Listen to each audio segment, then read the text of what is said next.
Hey everyone, per your requests, I'm starting Sword of Coming, chapters 641 through 650 of the previous episode.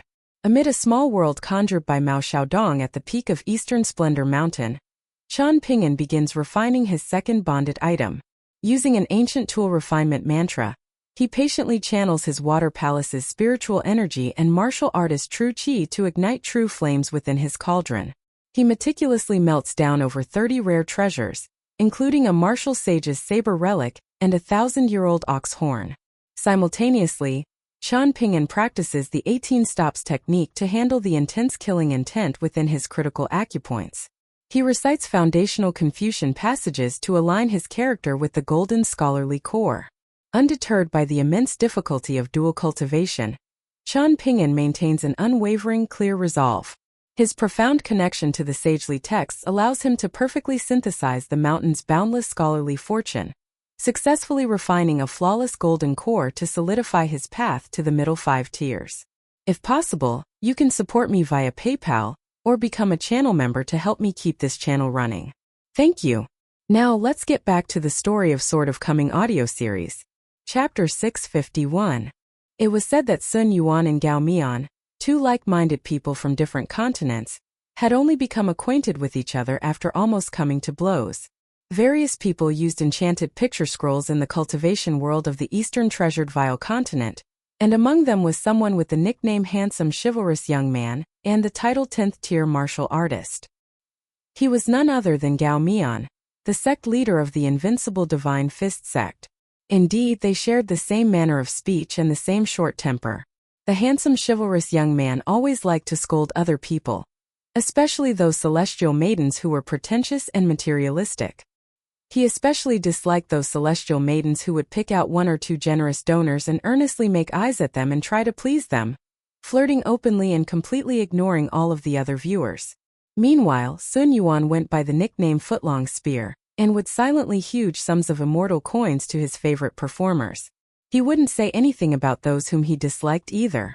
However, as the two of them drew more and more money and became increasingly famous, they eventually butted heads regarding who was the #1 celestial maiden in the Eastern Treasured Vile Continent. Was it the Divine Edict Sex He Xiaoyang? Or was it Sun-Scorched Mountain Su Jia?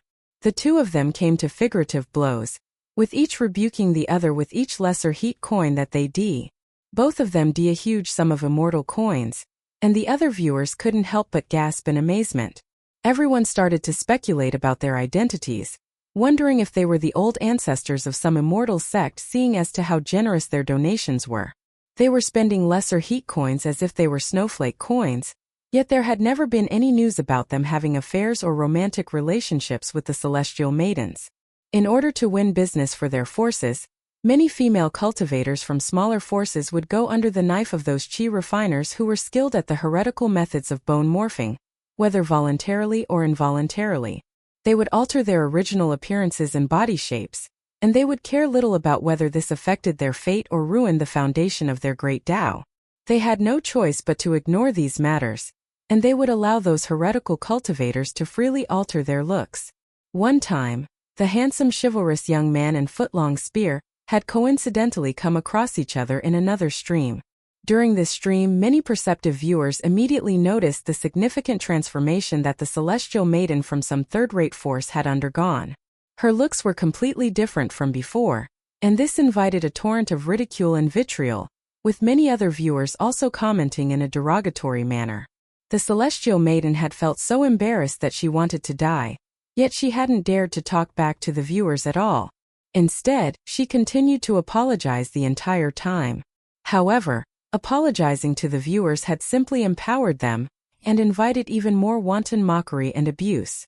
In the end, after donating all of the immortal coins that he had prepared, the handsome chivalrous young man had continued to scold the other viewers, jeering, "Earning money isn't easy, and cultivation isn't easy either.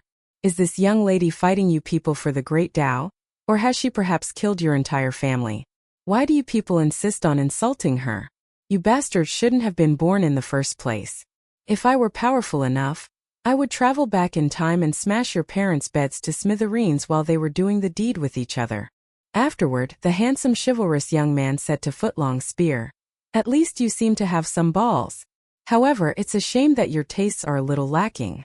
You actually like He Xiaoyang more than Su Jia?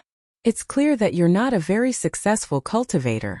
Following this event, Footlong Spear had essentially become the handsome chivalrous young man's lackey, acting in a very obsequious manner every time they came across each other in the streams. Gao Mian and Sun Yuan were sitting together at the table, and yet to any immortal coins. Some viewers had already started to tease the celestial maiden, and they were confident enough to do so because everyone remained anonymous when communicating through the enchanted picture scrolls. The veil of anonymity also enabled viewers to become more wanton than normal, causing many people to become especially debauched. While they were enjoying the streams through their enchanted picture scrolls or enchanted bowls, some viewers would even be reading a few steamy romance novels that were extremely popular in the mortal world. Perhaps due to her presence in the stream, the maidservant grinding ink for the celestial maiden was also targeted by the viewers. The maidservant's name was Shirqiu, and she was an unofficial disciple who had only joined the immortal force very recently. She would occasionally appear in the picture scroll while her mistress was performing, and she would either be bringing over tea or some other items to serve her mistress. She was responsible for these lowly and trivial tasks. In reality, she had a better figure than the performing celestial maiden, but when it came to cultivation in the mountains, it was always one's talent and cultivation base that determined one's status. Gao Mian and Sun Yuan had both interacted with the cultivation world for a long time, so they wouldn't say anything about the comments of the other viewers, as long as they didn't take things too far. However, Shirqiu was most likely still unaccustomed to the humiliating remarks made by the viewers, so the rims of her eyes became red as she stood there and bit her lips. Calamities never came alone. From the angle that Gao Mian was viewing the stream at, he was coincidentally able to catch the subtle action of the celestial maiden. Perhaps angry at her maidservant for ruining the mood, the celestial maiden quickly stomped on Shirqiu's foot. Gao Mian was already prepared to immortal coins, yet he immediately tossed the snowflake coins back to the pile beside him after catching sight of the celestial maiden's behavior. He grabbed his pot of wine and took a swig, humping coldly. It's this kind of woman again. What a waste of the minor scholarly aura that she brought to the mountains from her powerful mortal clan. Sun Yuan smiled faintly upon hearing this. Gao Mian's mood was slightly ruined, so he turned his focus to the pot of wine instead of the celestial maiden's stream. Old Gao, you should take it easy, Lu Laoqing advised. You're a member of the Eastern Treasured Vile Continent before you start drinking, yet you become the owner of the entire continent after you've had too much to drink. In any case, this is my ancestral residence, and it can't withstand your drunken antics. Gao Mian humped coldly and suddenly asked, Young Ascended Immortal, what do you think about the name of my sect, the Invincible Divine Fist Sect? Sun Yuan was still staring at the enchanted picture scroll, and he replied without hesitation. Powerful, invincible, domineering, and completely unrivaled and unique in the Eastern Treasured Vile Continent. Gao Mian nodded and said, At least you're tactful enough to be honest with me. Lu Laoqing tried to restrain himself, yet he ultimately couldn't help but say to Sun Yuan, Senior Sun, what are you trying to achieve? So be it if you give old man Gao a free rein regarding other matters, but the name of his sect is so rubbish that all of the sect disciples hang their heads in shame when it's mentioned. Senior Sun, why are you going against your conscience to praise the name of his sect? I truly can't tolerate this anymore. Lu Laoqing from Wasptail Ferry Station was the most powerful vagrant cultivator in the Eastern Treasured Vile Continent, and he had overcome many challenges and life and death battles on his way to becoming a powerful unpolished Jade Tier cultivator. This was a process through which he had come across many strange people and encountered many strange matters. Even so, the relationship between Sun Yuan and Gao Mian was still a special case. The former was an immortal tier cultivator and the leader of immortals in the Parasol Leaf Continent, while the latter was the old ancestor of a sect in the Eastern Treasured Vile Continent and had already fallen back to the nascent tier. Perhaps they had immediately become like old friends after their first meeting, what with birds of a feather flocking together. In reality, however, such a situation was already very rare. Regardless, Lu Laoqing could somewhat understand this if he ignored the gap of 2 cultivation tiers between them, and the even bigger gulf in power between their 2 immortal forces. However, was it truly necessary for Sun Yuan to support Gao Mian, a crude old man who had no literary skills all the time? In the beginning, Lu Laoqing had been afraid that Sun Yuan was harboring ulterior motives. However, Sun Yuan had gone as far as to oppose Taoist Heavenly Lord Qizhan, and he had even used his pseudonym of Young Ascended Immortal to travel beyond the sky and discuss the ownership of the shattered blessed land with the Confucian sages overseeing the area. Moreover, the three of them had nothing better to do, so they had decided to meet up and travel around the cultivation world together. Even as meticulous and overcautious as Lu Laoqing was, he had to admit that Sun Yuan was indeed acting obsequiously around Gao Mian, while Gao Mian was indeed ordering Sun Yuan around. The two of them were surprisingly sincere. Sun Yuan smiled faintly at Lu Laoqing and said, "I truly feel like the Invincible Divine Fist sect is a very good name." Lu Laoqing sighed before cupping his fists and saying with a wry smile, "I'm impressed by your tastes. Lu Laoqing, you're better than Young Ascended Immortal in all other areas, but when it comes to aesthetics, you're truly no match for him at all," Gao Mian said. Sun Yuan patted his knee and concurred. Yes, handsome chivalrous young man's words have allowed me to come to a sudden realization. I initially didn't understand why I was always so lonely on the path of cultivation. Yet handsome chivalrous young man has hit the nail on the head today. It's because of my tastes being too refined and profound that I'm always so lonely. If it weren't for meeting the handsome chivalrous young man. Gao Mian smacked the table and exclaimed, "Do I need you to flatter me? I've heard these words of praise so much in the Invincible Divine Fist sect that my ears have already grown calluses." Sun Yuan had no option but to shut his mouth. There were no other streams to watch today. So Gao Mian stopped channeling his mystical ability and glugged down wine until he became drunk. He then went to sleep. Only then did Sun Yuan dare to toss a few lesser heat coins toward the enchanted picture scroll and make a comment, saying that Footlong Spear would be willing to every time if Lady Shirqiu were allowed to host her own streams in the future. Sun Yuan put away the enchanted picture scroll after doing this. There were all kinds of joys and sorrows in the world, and Sun Yuan wasn't willing to interact with the troublesome mortal world because of these matters. As such, he never went overboard with his involvement. Lu Laoqing hesitated for a long time before asking, "Senior Sun, as Gao Mian's friend, please excuse me for asking this question. Senior Sun is the Jade Tablet sect leader. So do you truly have no ulterior motives in your interactions with Gao Mian?" Sun Yuan smiled and shook his head, replying, "I indeed have no ulterior motives. Stillness begets movement, and I simply wanted to take a stroll around the eastern treasured vile continent. Gao Mian was my only friend here, so who else could I seek out if not him?" Lu Laoqing nodded in understanding. "Of course, I do have some selfish reasons as well," Sun Yuan continued. "Qi refiners yearn to reach the upper 5 tiers, so they can integrate with Tao and therefore defeat their powerful internal demons. How should I put this? This is akin to borrowing something from the heavens but needing to return it after advancing to the immortal tier. Furthermore, if a cultivator at the immortal tier wants to advance even further, then their only choice is to cultivate Tao and seek truth. Of these two matters, seeking truth is of critical importance." Lu Laoqing stood up and said in a respectful voice, "Thank you for your guidance." Sun Yuan shook his head and replied, "With how extraordinarily talented you are, how can these overused words be viewed as guidance? Moreover, is there really anything that I can teach you?" Lu Laoqing smiled and sat back down, saying, "If it weren't for Gao Mian, then I suppose that I wouldn't have had this chance to sit down and drink with Senior Sun?" Sun Yuan nodded and replied, "That's right, because we'll never be like-minded people. However, that won't stop me from approving of you depending on how the relationship between us plays out. It's my good fortune to have this opportunity," Lu Laoqing said. "I plan to establish a lower sect of the Jade Tablet sect in the Eastern Treasured Vile Continent in the next 100 years, Sun Yuan suddenly said.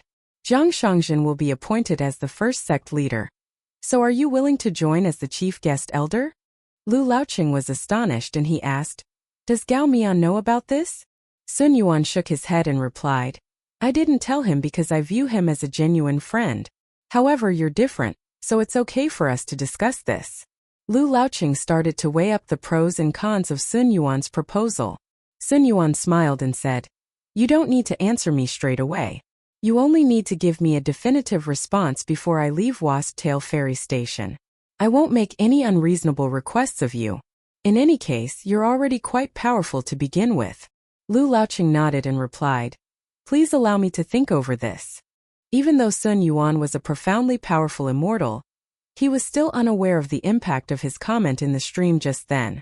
After the small immortal force notified the young maidservant Shi Qiu that she could host her own streams and earn some immortal coins for herself, she first stood still and endured more than a dozen slaps from the celestial maiden whom she had been working with. The celestial maiden called her a lowly bitch countless times, yet Shi Qiu remained silent the entire time, only daring to wipe the wisps of blood from the corners of her mouth after the celestial maiden finished venting her anger and walked very far away. After returning to her cramped room, Shi Qiu closed the door and squatted down, carefully retrieving an embroidered pouch and gripping it in her hand. She covered her mouth with her other hand, yet the sound of sobbing still seeped through the cracks between her fingers. In the Azure Phoenix Nation, Assistant Minister Lu suddenly went from the leader of the scholarly world and the embodiment of decorum to nothing more than a joke in the imperial court. His reputation suddenly hit rock bottom. Even the street peddlers and ordinary soldiers became filled with interest as they chatted about the illicit affairs of the Confucian scholars. The Lion Garden remained closed to guests the entire time, and Lu Jingting didn't put out a single public comment either. Li Baozhen successfully completed his task, causing the scholars who had migrated from the north to lose their so-called alliance leader of the scholarly world. They were forced to look for another alliance leader who could satisfy everyone and bring them all together. However, Lu Jingting's downfall caused many ambitious scholars to feel a strong sense of apprehension. Because of this, the powerful clans that had migrated to the Azure Phoenix Nation had no option but to take a step back and try to search within themselves for a new alliance leader. However, this greatly complicated the situation. Many of the clan leaders were actually just as renowned as Lu Jingting, yet they were all outsiders who had migrated to the Azure Phoenix Nation at the same time. So who would be willing to concede the position of alliance leader to someone else? Who wouldn't be worried about the new alliance leader using their newfound power to achieve selfish goals? The scholarly world of the Azure Phoenix Nation immediately fell into chaos. The newly migrated clans who had initially wanted to support Lu Jingting and use him as a puppet to rival the Imperial Tang clan also continued to scheme and quibble among themselves. Li Baozhen went to the county office to visit Lu Qingfeng today, and the two of them went on a stroll under the evening sun. Li Baozhen smiled and offered a conclusion on the leaderless scholars from the north, saying, "A rebellion staged by scholars will yield no results even after they try for 3 years." 2. Lu Qingfeng smiled and nodded in response. There was a wide smile on Li Baozhen's face. However, there was an ice-cold chill in his heart. After Lu Qingfeng left that night, Li Baozhen had quickly checked for flaws and oversights in Lu Qingfeng's plan, allowing him to significantly improve the plot to weaken the scholars from the north. Back then, the pig-heads and useless sacks of straw in the imperial court had all felt great admiration toward Li Baozhen, lavishing praise on him and showing a slight sense of sincerity while doing so. However, this made Li Baozhen feel an even stronger chill in his heart. This was because he was smart enough to know that Lu Qingfeng had purposely left those flaws and oversights in the plan for him to pick up. They were nothing more than some scraps thrown out to him. They were an opportunity for him to establish his reputation in the imperial court. Indeed, this was a case of Lu Qingfeng silently holding back and not burning all of the bridges. When leaving the county office, Li Baozhen couldn't help but turn around and glance at the archway, mumbling to himself with a smile. Fortunately, those climbing the ranks in the imperial court can't cultivate the great Tao and achieve immortality.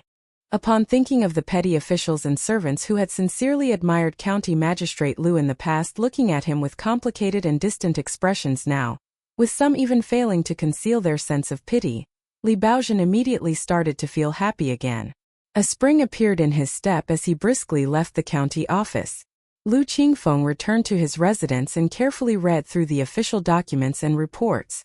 While doing so, he suddenly thought of Wang Yifu, who was standing outside. Wang Yifu was a martial secretary from the Great Li Empire, and he had once been the most courageous general of the Lu Empire located in the northernmost region of the eastern treasured Vile continent. Now, however, he was about to become a county lieutenant responsible for the law and order of an entire county. Wang Yifu was talented enough to become a pillar official of the Great Li Empire, yet he was actually reduced to nothing more than a county lieutenant in the Azure Phoenix Nation? County Magistrate Lu chuckled to himself as he thought about this. The emperor of the Great Sui nation attended the Thousand Elders banquet, and the envoy from the Great Li Empire was the assistant minister of the Ministry of Rites who had visited the Dragon Spring Prefecture back then. If Chen Ping'an were present, he would definitely recognize this person in a single glance. This was a banquet where elders with white hair were the majority, and sitting to the left and right of the Great Li Empire's assistant minister were Song Jisun and Su Ruo respectively. They were both using a pseudonym, and Ji Gui was nowhere to be seen. Su Ruo was still dressed like a traveling swordsman, with a sword resting horizontally across his legs as he sat there. Apart from the young embroidered tiger, it was very likely that no one else knew that Su Ruo had just done something incredibly significant. He had directly faced Mr. Fan and spoken on behalf of the Great Li Empire's Imperial Song clan, allowing one branch of commercialists to enter the grand feast that was sweeping through the entire continent. They could enter halfway and grow to their heart's content, and the Great Li Empire wouldn't interfere in their affairs for the next 30 years. As Su Ruo drank, what he thought about wasn't these matters pertaining to the unstoppable trend. Rather, he was contemplating how he could nurture Dong Shui Jing, the young man who was still selling wontons every day, into a genuine saber-lending cultivator. Song Jisun looked at the emperor of the Great Sui nation before sweeping his gaze across the surroundings. Looking at all of the elders, he felt like the imperial court of the Great Sui nation was gloomy and bleak. Ji Gui, or Wang Zhu to be more precise, stayed back in the quiet relay station by herself. A tall and skinny middle-aged Taoist priest channeled an illusion technique and concealed his true appearance before bringing 2 cultivators from True Martial Mountain with him and silently arriving at the relay station. He found Ji Gui currently leaning against the railing under the eaves and listening to the chiming bells. Ji Gui simply took a quick glance at this Tao Lord from the Divine Edict sect. He was none other than Qi Zhan, the leader of the Taoist orthodoxy in the Eastern Treasured Vial continent. As for the sword-bearing cultivator from True Martial Mountain, she didn't so much as spare a single glance at him. More of her attention was focused on the young man who had a black cat sitting on his shoulder. He appeared gentle and quiet right now, and this was similar to her memory of that mentally challenged young boy from Apricot Blossom Alley. His face was slightly pale, but he was still smiling warmly as he looked at Ji Gui. At the same time, there was also a fervent possessive desire hidden in the depths of his eyes. Ji Gui didn't young man very much, and it wasn't because she was prejudiced against him. Instead, Ma Kuxuan's grandmother was truly far too detestable, possessing all of the bad habits that were both common and uncommon among women in the common class. Every time she went to the Iron Lock well to collect water, she would definitely hear a few unpleasant remarks from that old hag. If she hadn't been suppressed by the regulations of the Jewel Small World back then, she would have had more than 100 methods to torture that blabbering old hag. Afterward, Old Man Yang had gone mad and actually decided to gift a fated opportunity to the old woman, allowing her to become the river guardian of the Dragon Whisker River that flowed through the small town. As a result, Ji Gui could only restrain herself and continue to wait for an opportunity. One day she would have that old hag Ma Lanhua taste the excruciating pain of hell on earth. As for how Ma Kuxuan would react at that time, would she care about this? The answer was a resounding no. Qizhen smiled faintly and said, "Miss Ji Gui, I've already completed the task that Branchmaster Lu has instructed me to do. The Divine Edict sect has just obtained a brand new Shattered Blessed Land, and I hereby welcome Miss Ji Gui to enter the Blessed Land to search for fated opportunities. I'm willing to accompany and protect you while you travel around inside the Blessed Land." Tracing Qi Zhan's roots, one would find that he actually belonged to the Taoist branch led by the Taoist second disciple. However, Lu Chun was one of the 3 branch masters, and he was also responsible for overseeing the White Jade capital right now. Thus, Qi Zhan was naturally delighted to assist Lu Chun. After all, he was confident that his ambition to advance to the Ascension tier would no longer be an impossible dream if he managed to impress Branchmaster Lu. When Qi Zhan was young, he had once been told a prophecy by a powerful figure. Immortals also needed to console themselves with illusions. Before reaching the 12th tier, this was naturally a hugely auspicious prophecy. After Qi Zhan became a heavenly lord and essentially reached the limit of his potential, however, then this became an inauspicious prophecy that implied that he could only wait for death. Meanwhile, Branchmaster Lu was coincidentally a profoundly powerful person, who greatly enjoyed changing the fortunes of those whom he liked. According to rumors, there were 4 idle hobbies that Branchmaster Lu enjoyed the most, with one of them being carving rotten wood and bringing them back to life. Ma Kuxuan only had eyes for Ji Gui, and there was a faint smile on his face as he looked at the girl whom he had liked for a long time, saying, "There's no need to trouble Heavenly Lord Qi with these matters. I can accompany her into the blessed land." Ji Gui completely ignored the Taoist Heavenly Lord, and she didn't even sit up straight to show a modicum of respect to him. Her head was still cocked sideways in a lazy manner as she looked at Ma Kuxuan and asked, "Are you the fated opportunity that Lu Chan promised to give me? Will you be listening to my commands in the future?" Lu Chan had set up a fortune-telling stall in the small town back then, and after being visited by the Emperor of the Great Li Empire as well as Song Jisun, he had visited Ji Gui and told her that he had used some small schemes to receive a promise that he wanted from Song Zhengchun. Let them off the hook this time. Thus, he was able to go with the flow and obtain Ma Kuxuan in a legitimate manner. And now Lu Chan was planning to give Ma Kuxuan to Ji Gui. Ji Gui didn't care about the details of the process, and she hadn't paid much attention to this matter to begin with. This was because she hadn't felt like Ma Kuxuan would become an influential figure. Afterward, however, Ma Kuxuan had shot to fame in true martial mountain, advancing with ease 2 times and breaking through tier after tier. Only then did Ji Gui feel like there might be something special about Ma Kuxuan even though he wasn't one of the 5 chosen people. Even so, Ji Gui couldn't be bothered thinking too much about this. After all, it wasn't a bad thing to have an extra weapon in her possession. Apart from Old Dragon City's Fu clan, there weren't any other underlings for her to freely use at this moment. Ma Kuxuan nodded and replied, "Yes, I'll be listening to you. If you want to kill someone, then just give me the word. I promise to bring their heads back as long as they aren't old bastards at the upper 5 tiers. As for those at the upper 5 tiers, just give me some time, and I'll eventually be able to kill them as well. In fact, it shouldn't take too long for that day to arrive." Back in his ancestral residence in Apricot Blossom Alley, Ma Kuxuan had heard his grandma grumble and complain countless times because of his romantic interest in Ji Gui.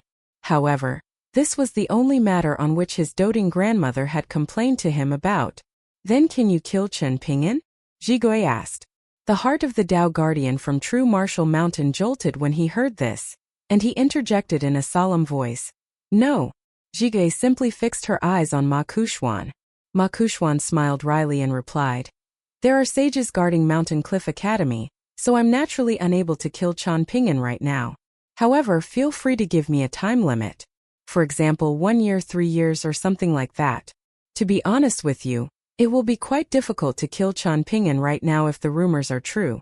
Of course, that's unless." Ji Gui nodded and directly cut Ma Kuxuan off, saying, "Oh, is that so? Then forget about it. By the looks of it, you aren't very powerful either. Lu Chen is quite unkind. He gave Heavenly Lord Xiesher's descendant, that muddle-headed long eyebrows, a miniature treasure pagoda without any hesitation. However, he's suddenly become so stingy when it comes to giving me a fated opportunity." The military cultivator from True Martial Mountain was afraid that Ma Kuxuan would become angry after hearing this.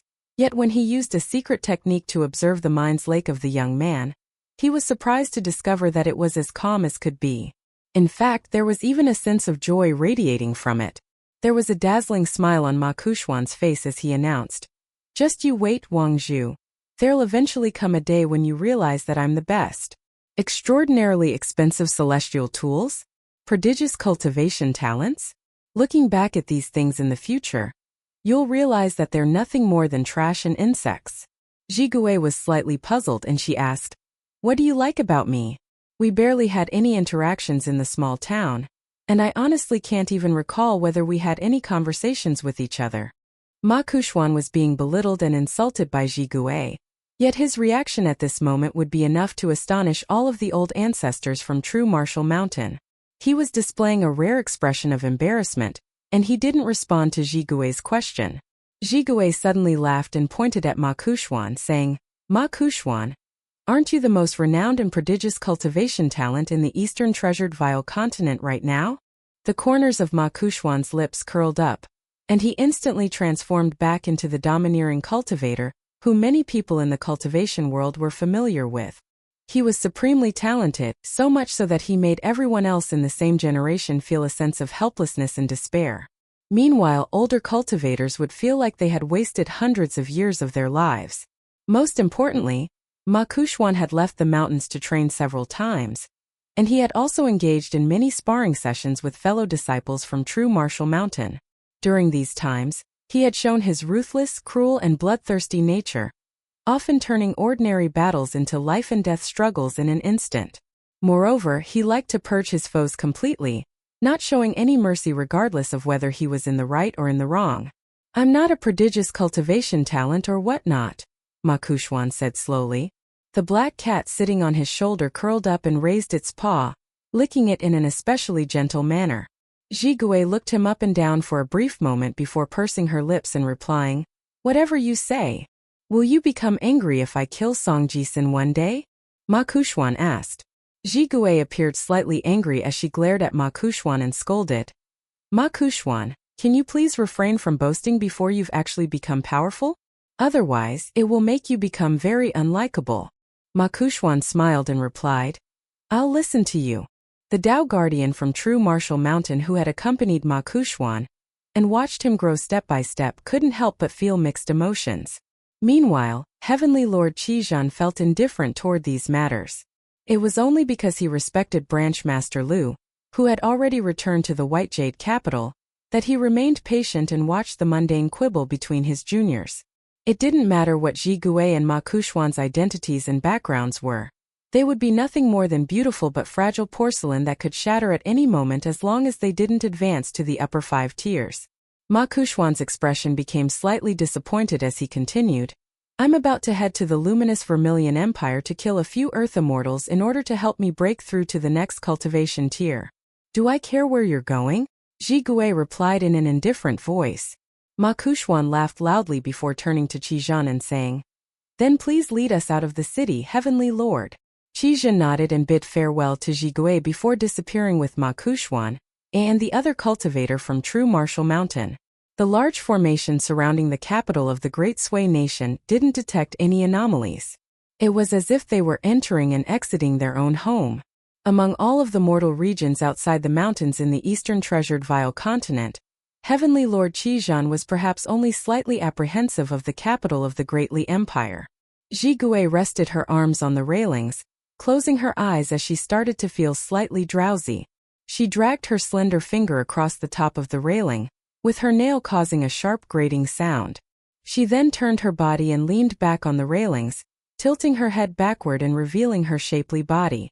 She bent her finger and flicked it again and again, causing the wind chime under the eave to ring with her movements. Zhigui opened her golden eyes with vertical pupils.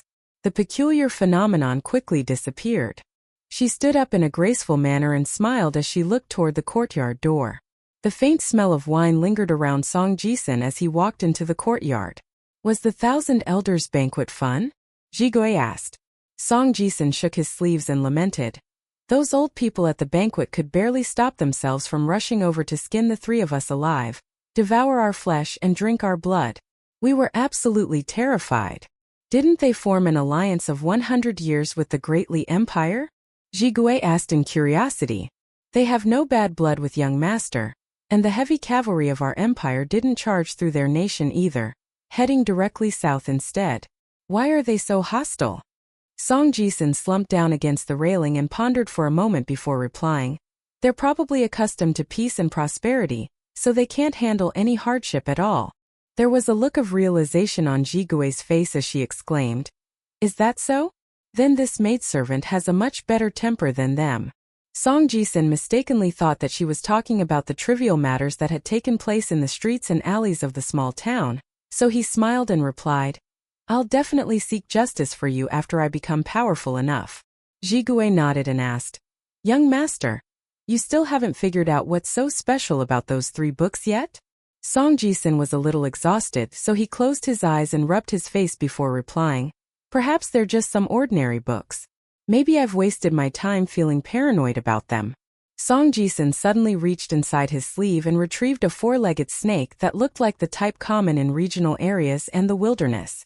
After casually tossing it to the ground, he continued, It was itching to do something the entire time I was at the Thousand Elders banquet, and if it weren't for Surui using his sword intent to suppress it, I surmise it would have directly lunged at the emperor of the Great Sui nation and munched on his head for supper. Jigui squatted down and retrieved a grain rain coin, placing it in her palm. The four-legged snake was very timid, and it didn't dare to eat this delicacy no matter what.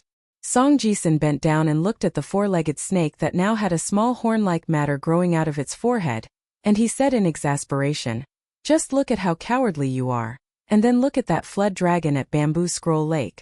The gulf between the two of you is truly like the gulf between heaven and earth." After saying this, Song Jisun turned his attention away from the small creature, yawning as he went back to his room to sleep. Jigui swayed her palm around, yet the four-legged snake still didn't dare to approach her and eat the grain rain coin. At least you're smart enough now.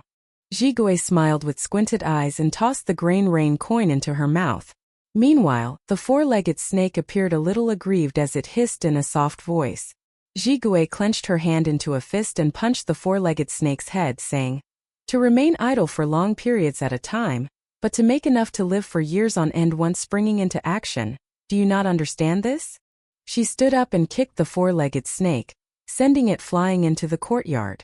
"You're unable to do anything, yet you still dare to covet the ancient immortal body owned by the Imperial Preceptor? So be it if you drool in secret, but you were actually caught in the act as well.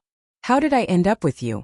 A pathetic little thing that fails to achieve any success and only manages to leave a trail of failures in its wake."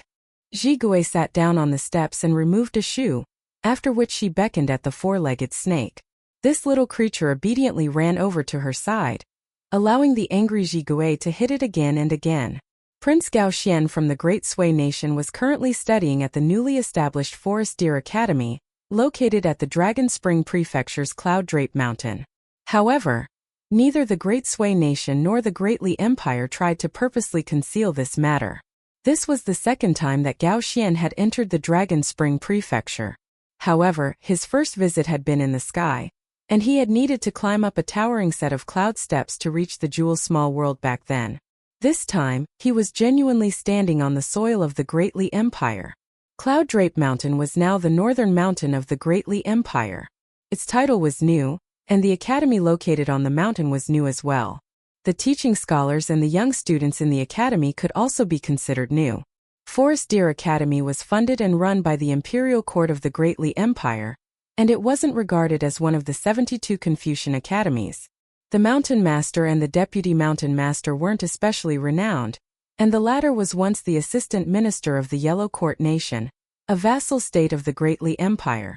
However, everyone knew that Forest Deer Academy was definitely aiming to become one of the 72 Confucian academies. The Imperial Song clan was determined to achieve this goal. In the beginning, Gao Xian had thought that he would definitely face many challenges and conflicts in the academy.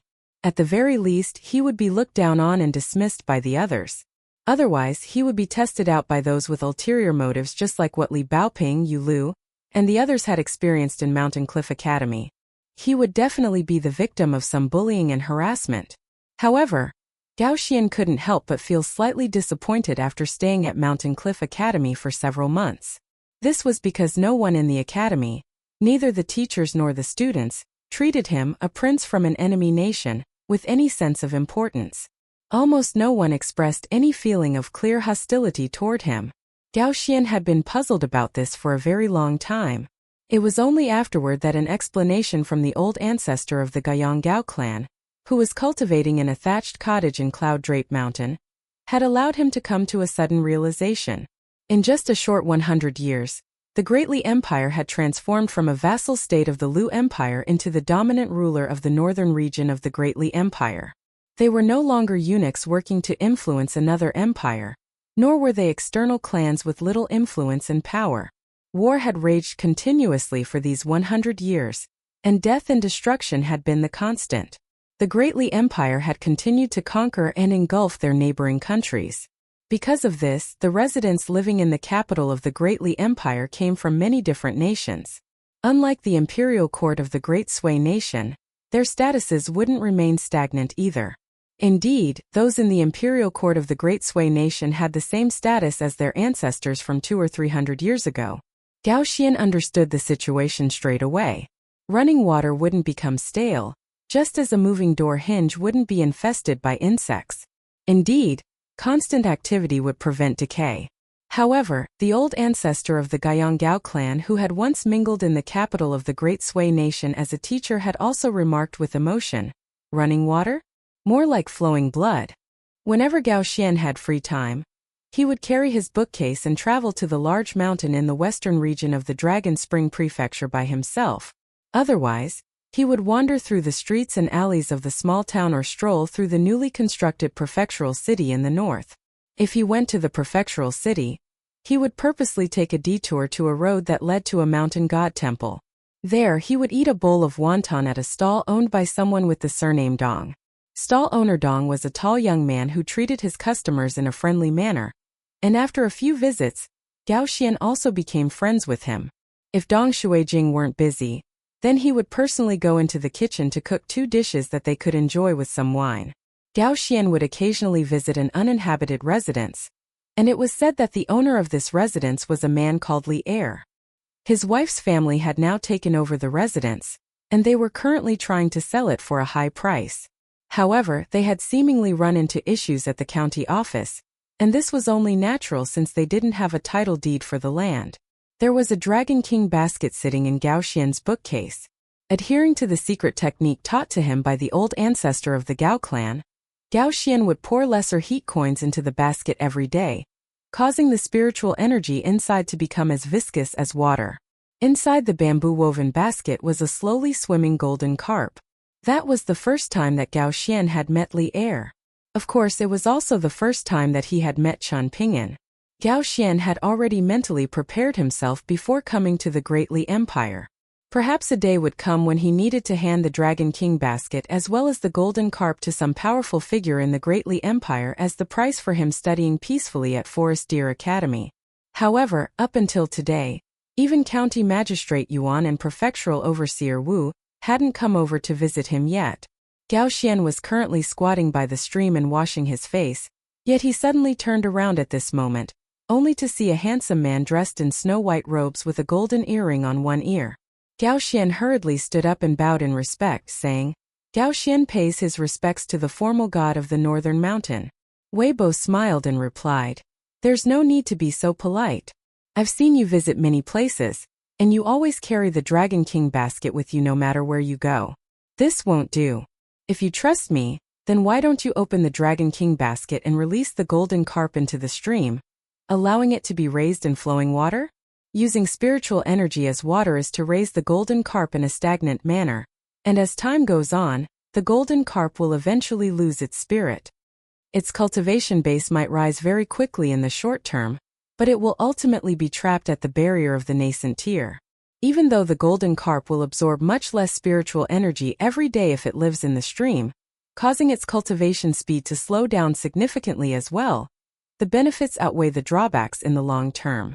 Weibo pointed at the distance and continued, "The golden carp can swim freely from here to the Dragon Whisker River and the Iron Talisman River. I'll notify the 2 river guardians and tell them not to suppress its cultivation." In reality, Gao Xian was feeling quite hesitant right now. He had never interacted with this formal mountain god of the Great Li Empire before, so how could he feel at ease? His old ancestor had once said that the golden carp in the Dragon King basket might have the opportunity to leap through the Dragon Gate in the Middle-earth Divine Continent in the future and transform into a genuine dragon.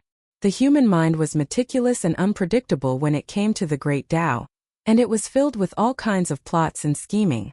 Gao Xian was already at the mercy of the Great Li Empire, so he would have no option but to take the loss in silence if someone truly took his fated opportunity by force.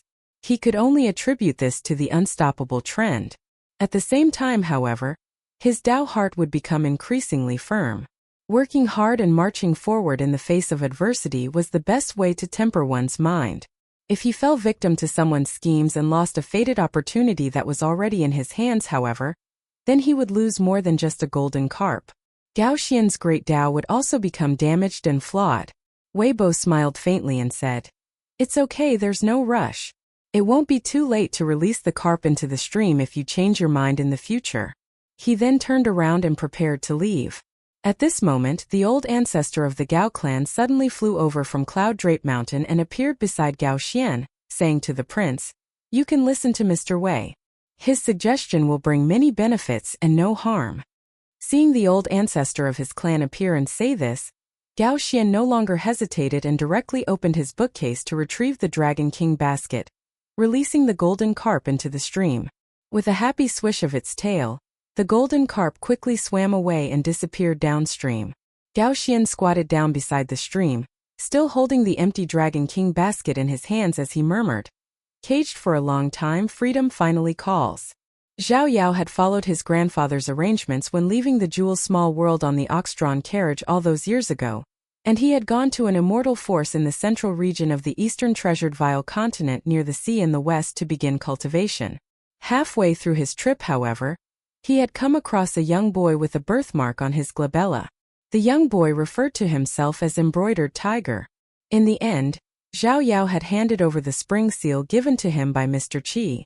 After all, the young boy was none other than Imperial Preceptor Cui Chan of the Great Li Empire.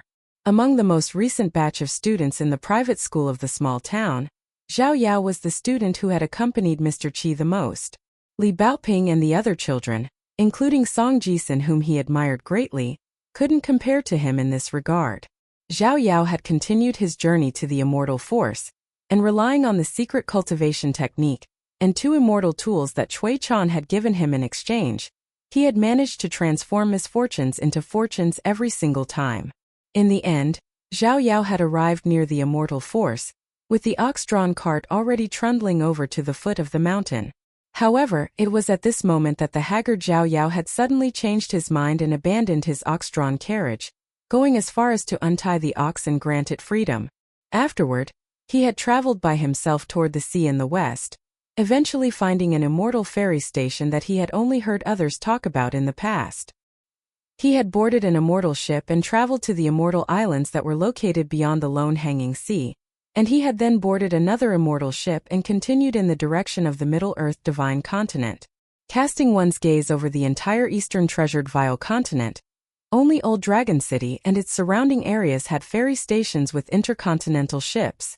Moreover, most of these intercontinental ships were merchant ships from Stalactite Mountain. Thus, if cultivators in the eastern treasured Vile continent wanted to travel to the Middle-earth divine continent, they would have little choice but to employ the same method as Zhao Yao, taking many short to medium-distant trips on the immortal ships of the immortal forces along the way. After completing more than half of his journey, the immortal ship that Zhao Yao was traveling on had encountered a huge calamity, with a locust-like swarm of flying fish blotting out heaven and earth as they rushed over and smashed the immortal ship to smithereens. 2 golden core-tier cultivators from the immortal ship had wanted to soar into the air and flee, with one of them attempting to fly up and charge through the swarm of flying fish. However, they had eventually died in despair and been reduced to ashes among the seemingly boundless swarm of flying fish. The other had witnessed this and immediately understood the perilous danger, so they had fought through their exhaustion and hurriedly dived into the sea. Zhao Yao had sat on a huge plank of wood from the shattered immortal ship, with a luggage sack firmly tied to his body. He had drifted through the sea for an unknown amount of time, with his body becoming withered as he suffered unbearable pain. In the end, Zhao Yao had finally fallen unconscious, unable to withstand the harsh conditions any longer. He had slipped off the huge plank of wood and fallen into the sea, and he had relied on the last wisp of spiritual energy in his immortal tool to drift away with the current. When Zhao Yao opened his eyes again in a hazy state, he discovered that he was lying on a bed instead of drifting in the sea. He jolted fully awake, and he sat up and looked around at his surroundings. This was a relatively spacious but simple thatched cottage, and there was almost nothing in the room apart from piles upon piles of yellowing books. In fact, there were so many books that one could barely find a clear path through the room. After the emaciated Zhao Yao stood up, he discovered that his luggage was silently resting beside the bed. Opening it up, he saw that not a single item was missing, allowing him to breathe a soft sigh of relief. Walking along the small path through the mountain of books, Zhao Yao opened the door and left the thatched cottage, causing the view in front of him to significantly open up. He realized that the thatched cottage was constructed atop a mountain, and opening the door would allow him to directly see the sea. Zhao Yao also saw a scabbardless sword diagonally impaled in the mountain peak, with the blade of the sword filled with rust and completely devoid of luster. Zhao Yao walked to the edge of the cliff and dazedly looked over at the bottomless fall. Just as Zhao Yao was about to step forward, a warm and gentle voice suddenly sounded next to him saying, "The heavens will always leave us a way out. Are you truly so disappointed in yourself?"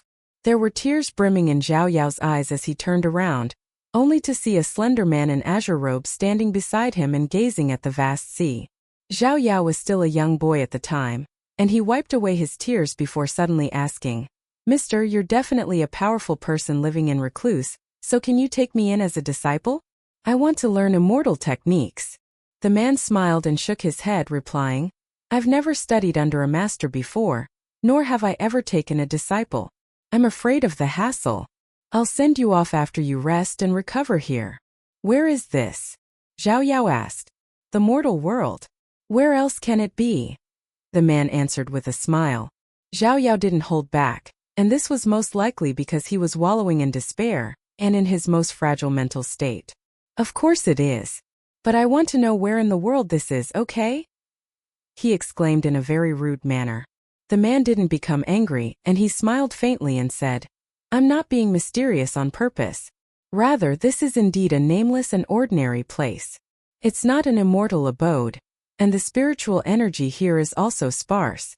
It's not exactly far from the Middle Earth divine continent, so if we're lucky, we might even encounter fishermen or pearl divers." Afterward, Zhao Yao stayed on the island to rest and recuperate. Having interacted with the man for a decent period of time, he also realized that there was nothing special about the man apart from his impressive leg strength. He was actually very ordinary. Even though the thatched cottages atop the mountain were all chock full of books, the man never used any refined or profound language during everyday conversations. He also needed to eat 3 meals a day, and he would often walk down the mountain to stroll along the seaside. Zhao Yao either read every day or sat in front of the cliff and zoned out.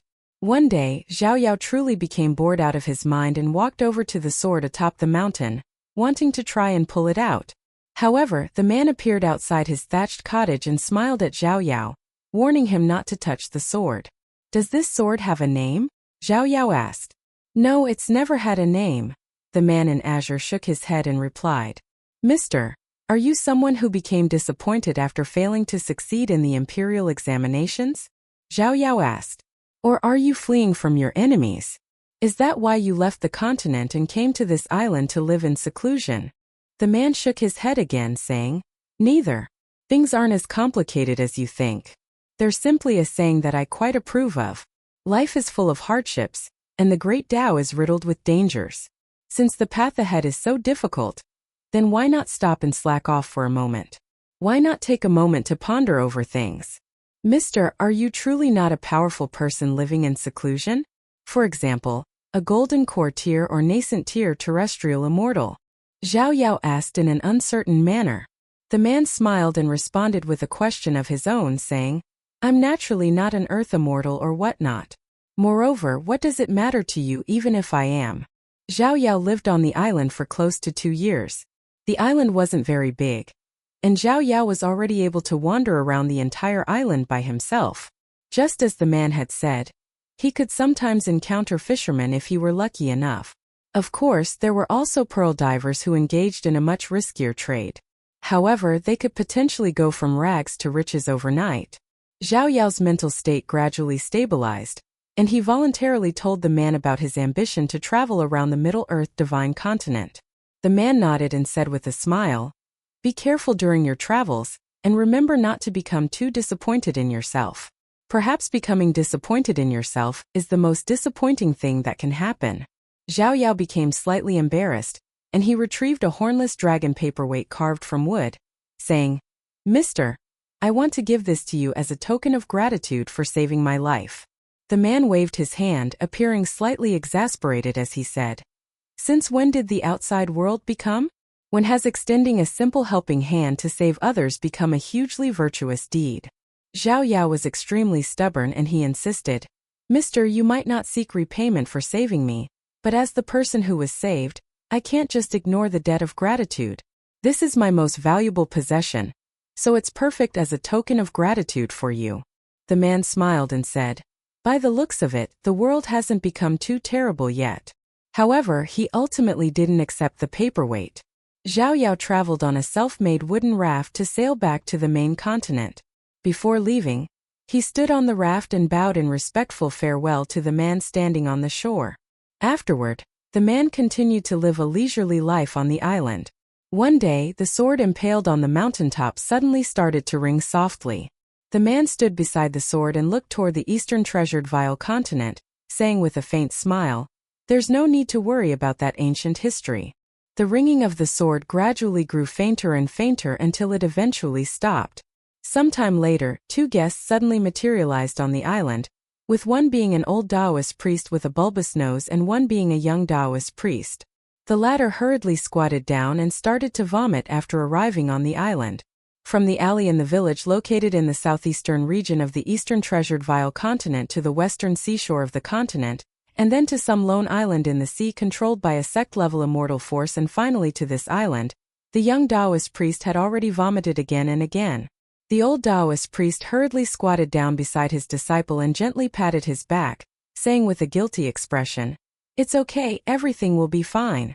After vomiting this time you'll only need to vomit maybe 2 more times. Then everything will be over." The young Taoist priest almost vomited his intestines out, and his eyes were bloodshot as he asked, "Master, you say the same thing every time. When is this going to end? Can you give me a firm answer?" The old Taoist priest wearing a strange Taoist robe smiled awkwardly in response. It was as if there were fire dragons swimming across the sleeves of his robe. The young Taoist priest stood up and asked, "Master, you said that you would take me to visit the person whom you admire the most, yet you aren't willing to tell me about this person's background at all. Why is this?" The old Taoist priest smiled and didn't answer his disciple's question. Instead, he looked up and asked, "Can you please let us in and give us some tea to drink?" The man sighed and appeared by the seaside, standing approximately 3 meters from the master and disciple as he replied, "I'm a scholar and you're an external great heavenly master from Mount Longhu, yet you want to compete with me in lightning techniques and talismans?" The old Taoist priest had already used a mystical ability after arriving here, so his disciple wasn't able to hear the conversation between them. There were some matters that he needed to keep from his naive disciple. The short old Taoist smiled and asked, "We're not even allowed to enter? What's the meaning of this? You've already agreed to have a contest of Tao power with me? It's my win if I manage to enter, and you have to lend that sword to me. What do you say?" The man shook his head and replied, "Are you truly going to keep pestering me?" The young Taoist priest, Feng, was completely unable to hear the conversation between his master and the man in azure. In reality, Feng was shocked to discover that he couldn't remember the appearance of the man in azure either. After looking at the man, he would immediately forget his appearance in the next instant. The old Taoist priest laughed and remarked, "Oh ho, you're getting a bit angry now. If you're so capable, then why don't you come over here to hit me?" The man pursed his lips. Feng suddenly heard his master's extremely shameless remark, and he couldn't help but say, "Master, even though you always say that you attain Tao by cultivating your true self, you still need to be a bit more polite and refined when visiting someone else, especially since you're a qi refiner from the mountains." The old Taoist priest nodded and said yes, after which he shot a glare at the man in azure and scolded, "Tisk, using cheap tricks. A gentleman never strikes below the belt. You can't even pull that sword out, so how are you going to borrow it?" the man asked. The old Taoist priest's expression was solemn as he replied, "I can't pull it out even with my current cultivation base?" The man nodded and confirmed, "You won't be able to control it even if you're 1 cultivation tier higher." The old Taoist priest heaved a long sigh. A secret discussion had taken place in Mount Longhu in the past. The old Taoist priest had promised the previous great heavenly master that he would only return to Mount Longhu after killing that ascension tier demon. He had an 80% chance of victory right now, yet this would plummet to 50% if they engaged in a life and death battle. The old Taoist priest glanced at his disciple whom he had very high hopes for, and he decided that he would give this a try anyway. The man suddenly looked at Feng and asked, "This fist intent of yours? Zhang Shanfeng was carrying an ordinary peachwood sword from Mount Longhu on his back right now, and he also had a damaged ancient sword with the characters True Martial inscribed on it. He was utterly confused after hearing the man in azure's question. The old Taoist priest felt extremely proud and he gloated. What do you think? Very impressive, yes? My disciple created this fist technique himself. A rare expression of approval appeared on the man's face and he said, perhaps he can forge another significant path for the martial arts of this world. He can also manifest all kinds of merit. And what's even more special is his sincere mind. You've found yourself a good disciple. The old Taoist priest couldn't wipe the smile from his face, and he immediately started to speak gibberish again, saying, You're too kind, my disciple is only a I have at least 7 or 8 if not a dozen similar disciples. Zhang Shanfeng didn't feel like his master was boasting, nor did he feel downcast because of this. When cultivating in the mountains in the past, he had indeed been the most mediocre disciple and nowhere near as impressive as his senior brothers and senior sisters. In fact, he had been even less talented than some young Taoist priests who were an entire generation beneath him. The man in azure smiled and said, I've heard a few things about the matter that took place in Mount Longhu back then, so I can say that it will be impossibly difficult for you to bring this disciple to Mount Longhu to pay respects to your ancestors. However, that demon has indeed crossed the line recently. He pondered for a moment before continuing, Give me 15 minutes. He then turned around and walked back to the mountain peak. With a casual tug, the man in azure pulled out the sword that was embedded in the peak of the mountain. The man living in seclusion, only willing to admit that he was a scholar, didn't appear enthusiastic and full of spirit because of his feat. Moreover, pulling out the sword that even an external great heavenly master from Mount Longhu couldn't pull out didn't trigger any unique phenomenon of heaven and earth. It was as if an impoverished and hard-working scholar had simply sat down in front of his desk and picked up a calligraphy brush, wanting to write a very small essay. The man in azure then traveled to an extraordinarily deep abyss in the Middle Earth divine continent that no one dared to enter. With a single swing of his sword, he slew the 13th tier demon resting at the bottom of the abyss, completely annihilating both its body and soul. After returning to the mountain peak, he thrust the rusty sword back into the ground before walking back to the seaside and saying to the old Taoist priest, The two of you can climb Mount Longhu now. There was a wide grin on the old Taoist priest's face as he said, Ah, how embarrassing for me. Words cannot express my gratitude for what you've done. Alright, then the two of us will leave first. We'll visit you again in the future. After saying this, he tugged on the elbow of the baffled Zhang Shanfeng and drew a talisman on the ground using his foot, directly activating the land-shortening talisman and transporting them to a tall mountain located in the Middle Earth divine continent. The man in azure didn't mind this, and he remained standing in the same spot as he continued to gaze at the sea. Zhao Yao had been an ignorant young boy back then, and he had once asked the man whether he was wallowing in disappointment. This was truly a very amusing question. After all, this scholar had always been regarded as the proudest in the world. There were 3 moons in the sky. This was a phenomenon that definitely wouldn't be seen in the majestic world. The white radiance of the moons freely scattered across the lands, making it appear as if the 100,000 large mountains were all covered in thick snow. However, a rustling sound swept through the undulating mountains, and this sound could easily travel several hundred kilometers. If an immortal were allowed to soar through the sea of clouds and look down, they would see numerous golden puppets that were as tall as mountains slowly moving the large mountains around. There were also some ancient beasts that measured 3 kilometers in length, and were riddled with wounds. Without exception, they were all being ordered around by the golden puppets with long whips and being forced to act as coolie. Regardless of how exhausted or angry they were, they still had no option but to carry the large mountains around.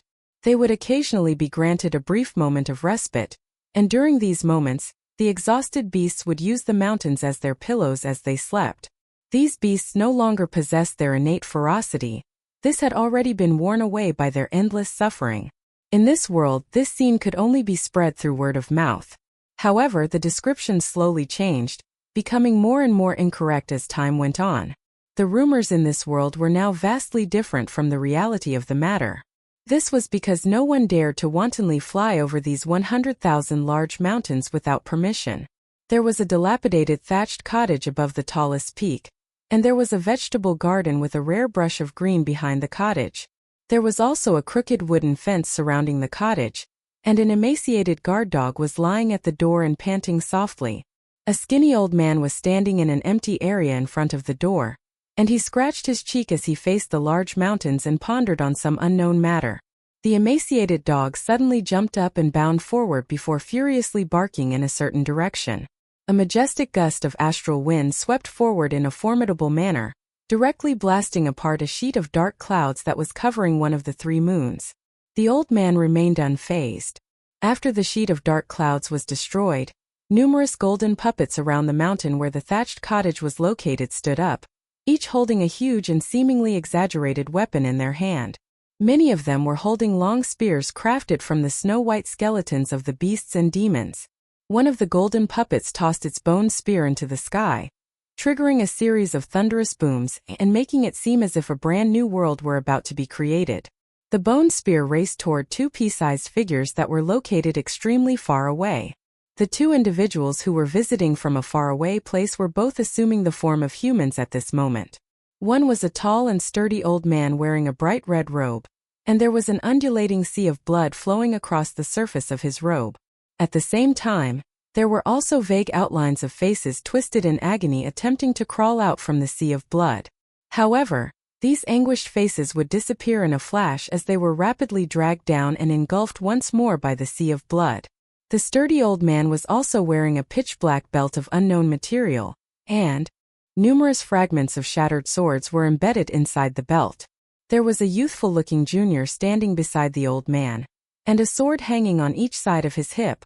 There was also a snow-white sword case resting diagonally across his back, with the hilts of 3 swords sticking out from the top.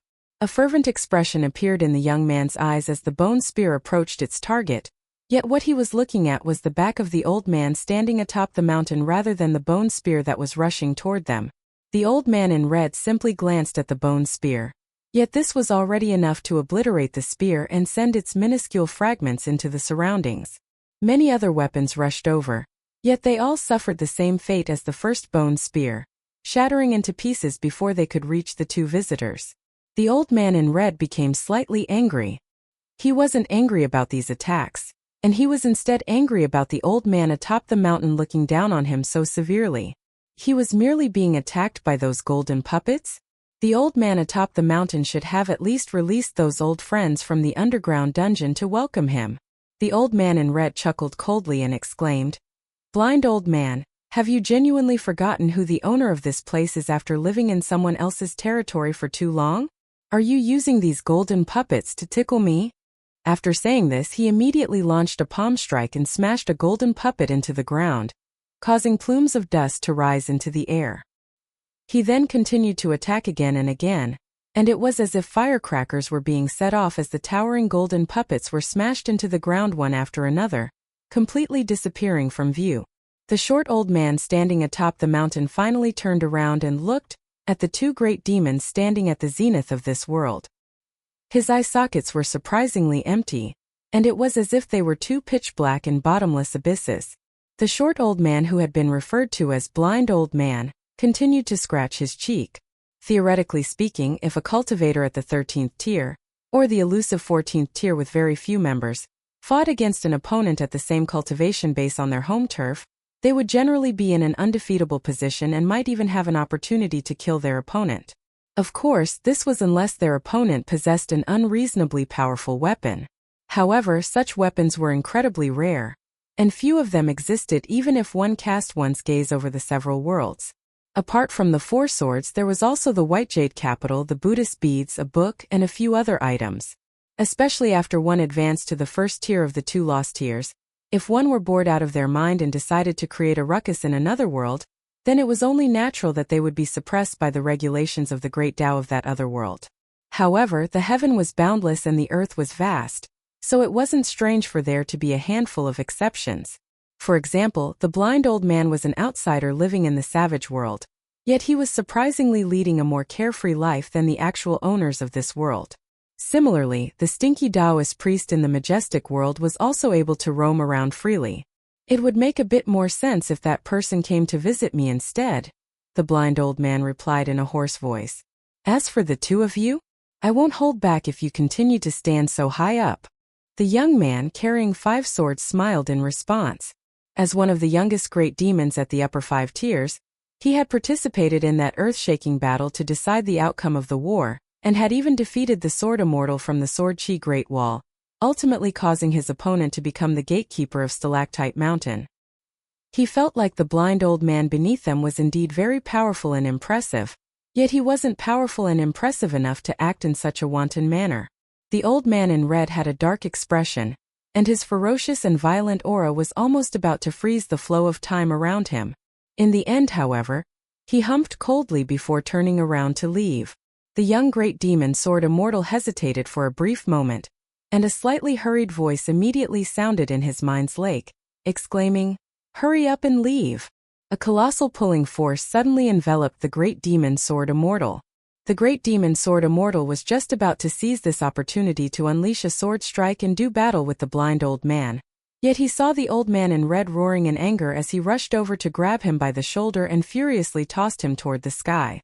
The old man in red then flicked his large sleeves and unleashed a tumultuous river of blood, attempting to sever the aura that had already locked onto his junior. Heaven and earth turned, and the intertwining auras became chaotic. The old man in red felt stifled after being suppressed by the great Tao of his opponent, and his expression changed slightly as he furiously flicked his large sleeves and transformed several rivers of blood into something akin to a gigantic lake. "Blind old man, do you want me to annihilate your 100,000 large mountains right at this moment?" he threatened with a stern expression. The blind old man stopped scratching his cheek. Right at this moment, a dignified voice traveled into the extremely large small world and said, "That's enough." The old man in red angrily stopped his attack and retracted his mystical ability, causing the long rivers of blood to rapidly flow back into his large sleeves. The blind old man reached out and made a grabbing motion, directly tugging the great demon sword immortal to his side. The blind old man squatted down, and the young great demon was shocked to discover that he couldn't move at all. The short old man reached over and dug out one of the great demon's eyes, popping it into his mouth and chewing it for a moment before turning around and spitting it out in disgust. Upon seeing this, the emaciated old dog immediately began to drool, bounding over in excitement and swallowing the eyeball in a single gulp. The blind old man stood up and flicked his toes, sending the great demon sword immortal with one missing eye flying with a solid kick. "I'm already giving you face." The world fell silent again. The blind old man clasped his hands behind his back and walked to the courtyard door. As he did so, he looked at the old dog and sneered. "Dogs can't change their habit of eating shit." He started to scratch his cheek again, and he turned around to walk to the mountain cliff. He always had a nagging feeling that some brushstrokes in this painting needed to be deleted or added to. He stood there just like that. After a while, the blind old man suddenly furrowed his brows, hesitating for a brief moment before moving his fingers slightly and causing the golden statues that had just stood up to sit back down again. This time, his two visitors were an old man and a young woman from the Sword Chi Great Wall. The blind old man smiled at the travel-worn young woman, a smile that even he felt like was awkward. It was very likely that anyone who saw this smile would feel a sense of eeriness and horror. He then turned around to look at the old man, shouting in anger, "Chun Qingdu, don't come here to annoy me. I'm not going to help anyone this time."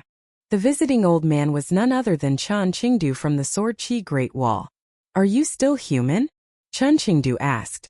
"Ask your own conscience, are the two of you still humans?" the blind old man replied.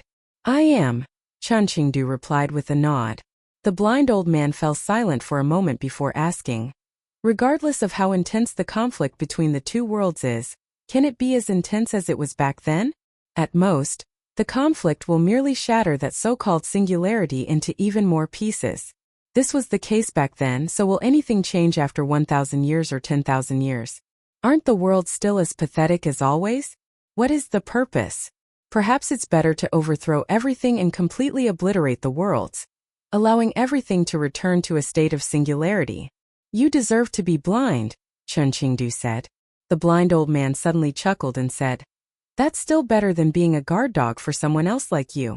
The hound is boiled after catching the rabbit, just as lackeys are disposed of after serving their purpose. Perhaps once isn't enough, and you want to experience this again?" If you ask me, I'd say that you prisoners and refugees have ended up in your miserable current state because of people like you, Chen Qingdu, dragging everyone else down. After living here for so long, do you know why I've always been unwilling to look toward the north? I'm afraid that I'll literally laugh to death after seeing you people. The biggest jokes in the world. The blind old man pointed at the trembling old dog at the entrance of the courtyard and asked, "Just look at yourself, Chen Qingdu, are you any better than this dog?" He then shifted his gaze and said to the young woman with a hoarse chuckle, "Don't get angry, little Ning, this has got nothing to do with you. Unlike them, you're still quite impressive." Ning Yao remained silent. It wasn't long before Chen Qingdu left with Ning Yao. The blind old man sighed softly, and he was no longer in the mood to appreciate the so-called painting scroll that was yet to be finished. He walked to the courtyard door, and upon seeing the old dog raise its head obsequiously and pant with its tongue out, he immediately raised a leg and forcefully stomped on its back, causing it to whimper and beg for mercy. The blind old man directly snapped the spine of the ancient great demon that possessed an incredibly tenacious life force. In any case, it would recover in no time after eating the eyeball of the great demon sword immortal. The blind old man mumbled under his breath as he walked into the courtyard. Meanwhile, on the parapet of the Sword Chi Great Wall, Chen Qingdu was sitting there cross-legged, while Ning Yao was sitting there and drinking wine. "You don't need to feel angry for me," Chen Qingdu said in a calm voice. The blind old man was the one who was hurt the most back then. There's a rumor in the world that he had a huge battle with an ancestral demon from the savage world, and it was only after losing that battle that he lost his eyes as well. However, this isn't true. Instead, he personally dug out his eyes a very long time ago, tossing one into the majestic world and tossing one into the heavenly world. My purpose for visiting him today was to hear the words, "I'm not going to help anyone this time," from his own mouth. This is already a very good result. Ning Yao nodded in understanding. After finishing half a pot of wine, she turned around to look at Chen Qingdu, the old great sword immortal. Chen Qingdu chuckled in mock anger and exclaimed, "Little Ning, I'm not scolding you or anything, but can't you go home to check it out? This is Grandpa Chen's territory, so does it make sense for you to shoo him away?" Even though he said this, Chen Qingdu still jumped down from the parapet and returned to his thatched cottage. In reality, he was well aware of the reason behind Ning Yao doing this. Indeed, this was the section of the parapet where Chen Ping'an had practiced his fist techniques in the past. Ning Yao retrieved a picture scroll from her sleeve and placed the pot of wine aside. She then lay down on the parapet and unfurled the fleeting glance picture scroll. Was this her third time or fourth time looking at this picture scroll already? On the picture scroll was the immortal tomb, a location in the small town that she had also visited before. A group of children were flying paper kites, and a tanned and skinny little boy was sitting far away from them by himself. He appeared extremely lonely, and when a child of the same age sprinted past with his paper kite, the child tugged at his kite before squatting down to grab a rock and viciously throw it at him. The tall child then turned around and ran away, laughing loudly as he did so. Ning Yao extended a finger and poked the picture scroll, directly striking the tall child's head as she mumbled something under her breath. After retracting her finger, she quietly watched the remaining scenes in the picture scroll play out. Ning Yao still had quite a number of similar picture scrolls in her minimization treasure, but she would only look at one of them each time. She flipped around and lay down on her back, placing her hands behind her head as she gently swayed a leg back and forth. Her love for him had nothing to do with these picture scrolls. After looking at these picture scrolls, she simply liked him even more than before. Who Ning Yao liked had nothing to do with heaven and earth. Because of her remarks, Chen Ping'an had foolishly chosen to throw 1,000,000 punches. Was this very impressive? Ning Yao opened her eyes, thinking that she would continue to like him even if she died 1,000,000 times over. Mao Xiaodong told Chen Ping'an that the undercurrents surging through the capital of the Great Sui Nation were no longer able to affect Mountain Cliff Academy. The happiest person was naturally Li Baoping, and she immediately dragged Chen Ping'an with her to wander around the capital. She treated her junior uncle to some dishes at the 2 small restaurants that she frequented, and they also visited several famous sites scattered around the city.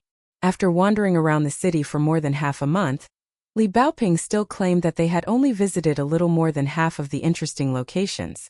However, through her casual chats with Cui Dongshan, she learned that her junior uncle had only just reached the second tier of qi refinement.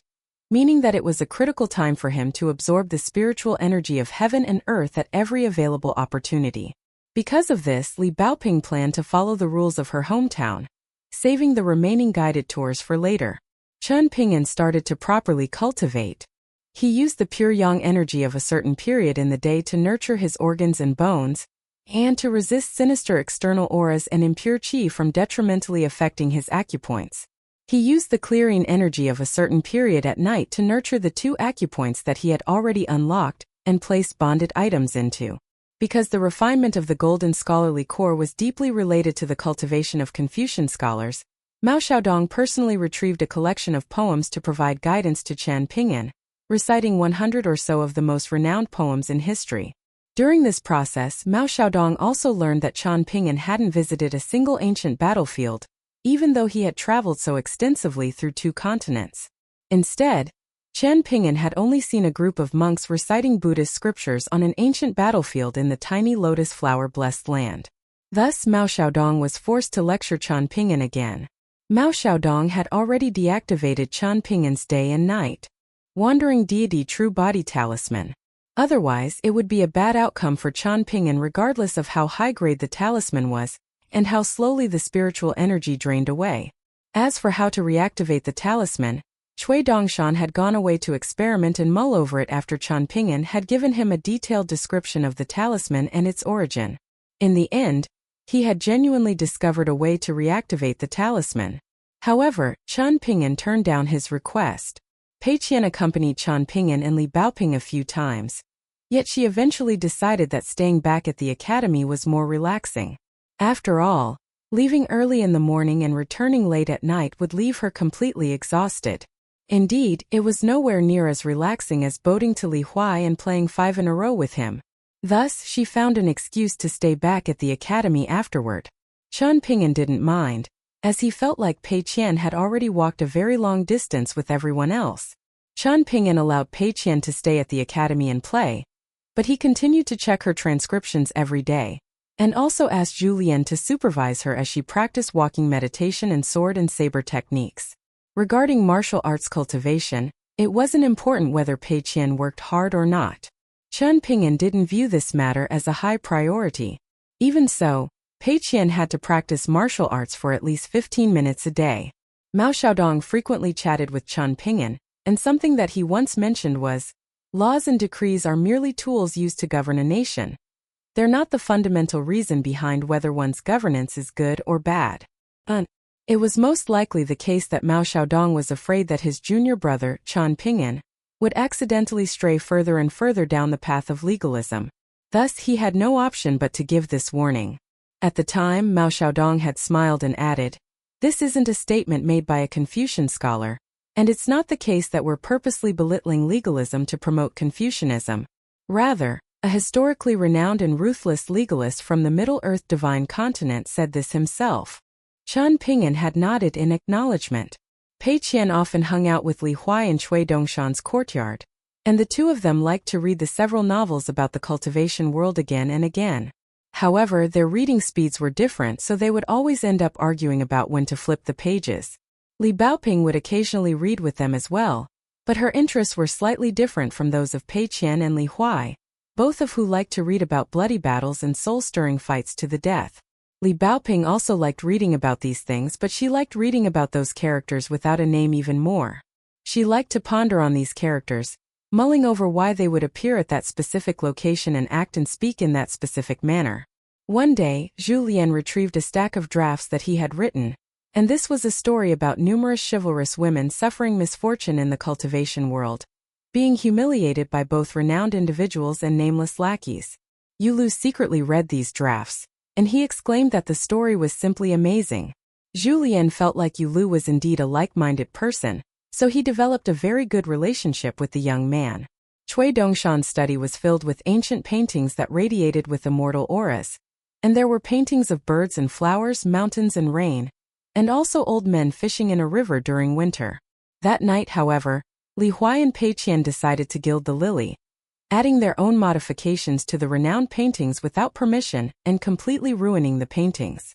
For example, Pei Qian drew crooked cages around the birds, and her inspiration was drawn from the so-called Phoenix cage owned by Miss Liu in the Azure Phoenix Nation's Lion Garden. On the painting with an old man wearing a raincoat and standing on a lone boat, Li Huai drew a strange fish that was even larger than the boat. Cui Dongshan didn't get angry after seeing this.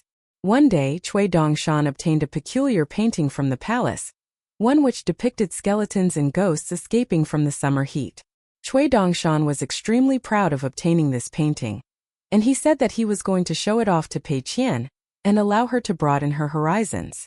Pei Qian examined the painting very carefully, yet one of the skeletons suddenly came to life and rushed forward as if it were about to leap out from the painting. Pei Qian was scared out of her wits, so much so that she could only stand there in shock and sob silently. Her lips remained pursed even when she eventually reunited with Chan Ping'an. In the end, Chan Ping'an chased Cui Dongshan around the courtyard, using both his fists and legs to beat him up as he unleashed a torrent of abuse and swear words, going so far that he even started to use the dialect of his hometown, the Dragon Spring Prefecture. Chan Ping'an eventually grabbed a broom and smashed it into the back of Cui Dongshan's head, sending him sprawling forward and crashing to the ground. Cui Dongshan lay there and played dead, and only then did he finally manage to escape further punishment. Cui Dongshan would occasionally discuss some proper matters as well. On this day, they somehow started to discuss the lifespan of humans. Cui Dongshan smiled and said, "I assume that you've heard about snakes shedding their skin, master? You grew up in a regional area, so you've probably witnessed it many times already." Chan Ping'an nodded in confirmation, and Li Baoping, Pei Qian and Li Huai also nodded in response. Cui Dongshan smiled with squinted eyes and said, "If we view a person's soul as their foundation and their flesh, skin, and bones as an outer garment, then guess how many times a mortal person sheds their so-called garment if they live to 60 years old?" Pei Qian found this line of questioning quite harrowing. Cui Dongshan smiled widely and raised a single finger. Pei Qian widened her eyes and asked, 10 times. Li Baoping frowned and guessed, 100 times? Li Huai was purposely messing around, especially since he liked to oppose Li Baoping and Pei Qian for fun. 1,000, he exclaimed with confidence. Cui Dongshan nodded and said, "Mortal humans will subconsciously shed their skin 1,000 times. He then continued, "Add to that the human acupoints that possess an incredible affinity with heaven and earth, and it's no wonder that all of the sentient creatures in the world are willing to adopt human form after becoming spirits. The imperial wares crafted by the dragon kills in your hometown were clearly very fragile and unable to withstand a single strike. So why did the emperor still order people to continue running the dragon kills? Why didn't he use clay from the mountains or ask for porcelain wares with a tougher so-called physique?" Li Huai chuckled and replied, "Because they looked good and were valuable, of course." Cui Dongshan, why are you asking such brainless questions? Yes, you're the only one with a brain. You have a tiger head and a tiger brain, Cui Dongshan scolded. Li Huai pulled a face before giggling and saying, "I'm not listening, I can't hear you." Chan Ping'an smiled upon seeing this. One day, Chan Ping'an sat in the corridor in Cui Dongshan's courtyard and grabbed his sword-nurturing gourd. However, he didn't drink any wine, and he instead rested his palm on the opening of the gourd as he gently swirled it around. There was no one else in the small courtyard right now, affording it a rare moment of peace and quiet. After refining bonded items that corresponded to the water element and the metal element, trying to refine a third bonded item that belonged to another of the 5 elements became an insurmountable challenge. According to Zhang Shamfeng's explanation, however, 3 bonded items were already enough for ordinary qi refiners. 1 bonded item would be offense and 1 would be for defense, while the final one would be used to help qi refiners absorb spiritual energy even quicker. Achieving this would be quite an impressive feat for cultivators under the level of Earth Immortal. Regarding the 2 flying swords 1st and 15th, Cui Dongshan was relatively ambiguous when he discussed whether or not they could be refined into Chan Ping'an's bonded items. He simply said that after giving the Li Fire flying sword of the nascent tier sword cultivator to Xie, it would indeed appear similar to the bonded flying swords of sword cultivators if she managed to refine it into her bonded item. Even so, it would actually be quite useless and significantly pale in comparison to genuine bonded swords. Of course, this notion of uselessness was relative to cultivators at the upper 5 tiers. Ordinary Earth Immortals could thank the heavens if they encountered such a fated opportunity. and managed to obtain the bonded flying sword of an earth immortal sword cultivator. Fire, earth, and wood. These were the elements that Qian Pingin's 3 remaining bonded items needed to correspond to. Qian Pingin had already decided against using the 5-colored state soil of the Great Li Empire as one of his bonded items. The old temple master of the Observing Dao Temple had once instructed the young Taoist priest with a huge gourd on his back to deliver a message to Qian Pingin, and one thing that he mentioned was that Ruan Xiu's fire dragon could be refined into a bonded item. However, Qian Pingin hadn't gone mad yet. To say nothing of going mad and engaging in such debauchery, Qian Pingin already felt a sense of helplessness just thinking about Ruan Xiong's vigilant expression. If the militarian sage learned that Qian Pingin had such sinister thoughts, he would definitely grab his sword-forging hammer to smash Qian Pingin into a pile of minced meat. That being the case, he would put the fire element aside first. Thus, the last remaining element to consider was the wood element. In reality, Qian Pingin already had plans regarding this, and his plan pertained to the old locust tree in the small town that had been cut down. However, the felled tree had already been divided up among the residents of the small town, and the locust wood sword that he had left behind at the Sword Qi Great Wall was crafted from a large locust tree branch that he had asked little Baoping to collect back then. Song Jisun had mentioned the transformation of their hometown before, and it was clear that the residents of the small town were all extremely savvy.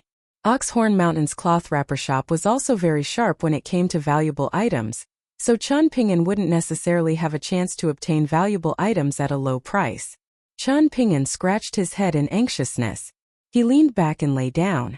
He was a pure martial artist at the peak stage of the 5th tier. At the same time, he was also a 2nd-tier qi refiner. Things were always the most difficult in the beginning, and Qian Pingin was keenly aware of just how difficult it had been for him to become a qi refiner and advance to the 2nd tier. He was carrying Sword Immortal, a pseudo-celestial tool, on his back, but it would be incredibly difficult for him to draw this sword unless he were facing a life-and-death situation. There were 2 flying swords in his sword-nurturing gourd, and 15th was quite calm and obedient as it resided there. However, first, initially called Little Capital, was already on the verge of launching a rebellion. It had a mental connection with Qian Pingin, and it shouted about wanting to eat the last and also the biggest piece of dragon-slaying platform almost every single day. Qian Pingin was also wearing his Dao robe, golden sweet wine, and he was lucky in the sense that wearing the Dao robe wouldn't cause him any issues before he reached the 7th tier. Instead, it would help Qian Pingin absorb spiritual energy at a quicker pace, to a large degree making up for the critical shortcoming in cultivation talent that he had after having his bridge of immortality shattered during his childhood. However, each time he performed internal observation of his acupoints, he could see that the tiny green-robed children formed from water fortune still had expressions of sulkiness. It was clear that they were dissatisfied with the state of the water palace, where the amount of absorbed spiritual energy was nowhere near the amount required for expenditure.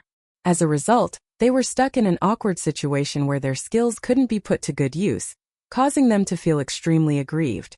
On the other hand, the small Confucian scholar manifested from the golden scholarly core gave Qian Pingin a pleasant surprise. It rode on the fiery dragon formed from pure true qi every day, traveling around in a carefree manner and showing off its might. While doing so, it also helped Qian Pingin patrol the small world that was his body, bringing benefits to his soul, and also helping him grow his tendons and blood vessels. Meanwhile, there were many illnesses and impurities in Qian Pingin's body that had been left behind following his numerous intense battles, and these harmful matters were hiding in the depths of his soul like bandits hiding deep inside the mountains. Like a great general, the small Confucian scholar rode on the fiery dragon and charged around to attack the strongholds and exterminate the enemies by himself, working extremely earnestly to gradually clear out the illnesses and impurities. However, it was clear that the small Confucian scholar and the fiery dragon didn't get along with the equally hard-working green-robed children. Both sides were acting as if they would never interact with each other all the way until their deaths. After stumbling around and finally becoming a qi refiner after overcoming a plethora of difficulties, this was the first time that Qian Pingin was feeling a little lost. He needed to make some trade-offs. In order to stay alive, Qian Pingin hadn't hesitated to practice fist techniques and endure immense hardship. Now that he wasn't facing any life-threatening danger, he could immediately advance to the 6th tier of martial arts without much difficulty if he wanted to. It was as if he were a wealthy person who needed to worry about earning more gold and silver. Qian Pingyan was very unaccustomed to this feeling. He was used to being impoverished, and he always felt like the pouch of copper coins tightly gripped in his hands or the thin layer of rice that remained in his rice vat were the only things that truly belonged to him. Even if Qian Pingyan owned mountains of gold or silver, he would still feel like his wealth would become someone else's when he woke up the next morning. Qian Pingyan knew that this mindset was wrong, but it was extremely difficult to change his nature even though his situation had already changed significantly. It couldn't be said that he was making no progress in this area, but it was certainly the case that his progress was incredibly slow. In reality, Qian Pingyan had already made many changes in the past few years. For example, he no longer wore straw sandals like before, and he no longer felt awkward and forgot how to walk after putting on boots. He was also wearing a Dao robe and a jade hairpin in his hair now, and he no longer felt as if he were a so-called monkey in scholarly clothes. Of course, there was also the ambition that he had once mentioned to Lu Tai, saying that he would buy many expensive but useless items to achieve his dream, one in which he could have a big family and successful business in the Dragon Spring Prefecture in the future. Qian Pingyan crossed one leg over another and gently swung it back and forth. The little lotus spirit furtively poked its head out from the ground before quickly sprinting onto the steps and eventually climbing onto the back of Qian Pingyan's foot where it sat down. Qian Pingyan raised a finger to his lips, gesturing for the little lotus spirit to remain silent. Ever since Cui Dongshan had appeared in that village in the Azure Phoenix Nation for the first time, the little lotus spirit had almost never shown itself again. This was at Qian Pingyan's request, so the little lotus spirit listened to him even though it didn't understand the reason. The little lotus spirit raised its only arm and covered its mouth, smiling as it nodded in earnest. Qian Pingyan continued to swing his leg, and it was as if the little lotus spirit were sitting on a swing as it rocked back and forth. If it weren't covering its mouth the entire time, then it would have already broken into giggles. Qian Pingyan immediately felt much more at ease after looking at the delighted little lotus spirit, with the distracting thoughts and worries in his mind being completely washed aside. Qian Pingyan closed his eyes, and it wasn't long before he noticed the weight disappearing from his foot. Turning around and looking down, he found the little lotus spirit copying his posture, lying there with one leg crossed over another. The little lotus spirit smiled widely when it realized that Qian Pingyan was looking over. Qian Pingyan turned to his side, and the little lotus spirit once again copied him. Qian Pingyan started to bob his head as if he were reading, but he didn't make any sound at all. The little lotus spirit continued to copy Qian Pingyan's actions. In reality, neither of them knew what they were reading in silence. What Qian Pingyan didn't know was this. Cui Dongshan was outside the wall of the small courtyard, and his head was pressed against the wall and his body was like a slope. He knew why Qian Pingyan was purposely telling the little lotus spirit to avoid him. This was because in Qian Pingyan's eyes, the carefree little lotus spirit was already in its best state. Qian Pingyan wasn't willing to learn about the little lotus spirit's true identity and whether or not it was very rare, valuable or useful. Thus, Cui Dongshan was feeling very stifled having to hold everything in. This was because he really wanted to tell Qian Pingyan that the little lotus spirit was genuinely very special. Cui Dongshan mulled over this matter again and again, and he knew that the outcome would be the same regardless of whether he told Qian Pingyan the truth or not. After contemplating things for a long time, however, Cui Dongshan suddenly decided for some unknown reason that it wouldn't matter even if he didn't tell Qian Pingyan. Things were quite good as they were. After making up his mind, a wide smile immediately appeared on Cui Dongshan's face as he returned to normal. He removed his head from the wall and stood up straight, silently moving forward and leaving the courtyard. If there's any unhappiness in the world, then it must be because one doesn't know my master. Cui Dongshan was extremely happy at this moment, thinking that he could perhaps suffer one less seal strike to the head if he offered this saying to little Baoping. And thus Cui Dongshan sprinted to the classroom window and made faces at the little girl in red. What he received was an angry bellow from the teacher. Before they knew it, summer had already transitioned into autumn. After resting for a period of time and nurturing his body, the 2 acupoints in which Qian Pingyan had placed his bonded items were now brimming with spiritual energy. Regarding fist techniques and qi refinement, Qian Pingyan tried his best to maintain a balance between the two and not favor one over the other. However, after becoming a genuine qi refiner recently, it was necessary for him to spend at least 8 hours a day on meditation and breathing techniques. This also allowed Chen Ping'an to become increasingly clear on the cultivation bottleneck that he would face in the future. There would eventually come a day when he would advance to the 7th tier of martial arts and the middle 5 tiers of qi refinement, and at that time he would need to make another choice. One day, Mao Xiaodong joked to Chen Ping'an, "I didn't see you holding back from absorbing the spiritual energy of the academy when you were cultivating in Cui Dongshan's courtyard before. So why were you unwilling to absorb a single drop of the academy's spiritual energy when we were atop Eastern Splendor Mountain back then?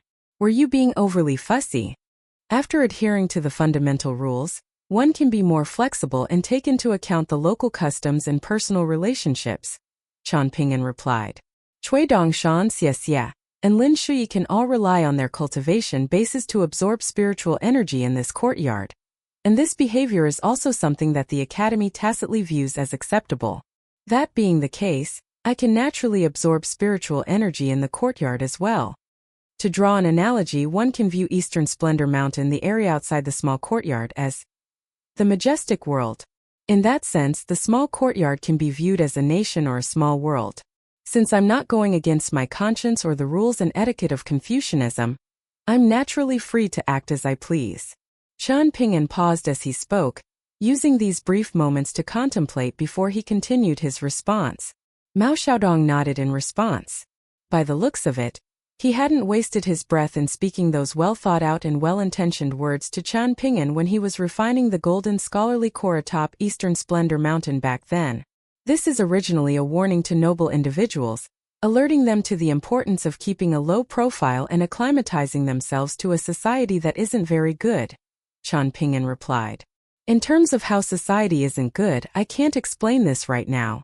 However, I feel like the current society is very far off from the ideal world in the eyes of Confucian teaching.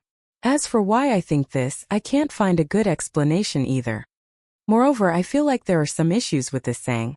It's very easy for people to develop misunderstandings and end up afraid of becoming the tallest and luscious trees in the forest.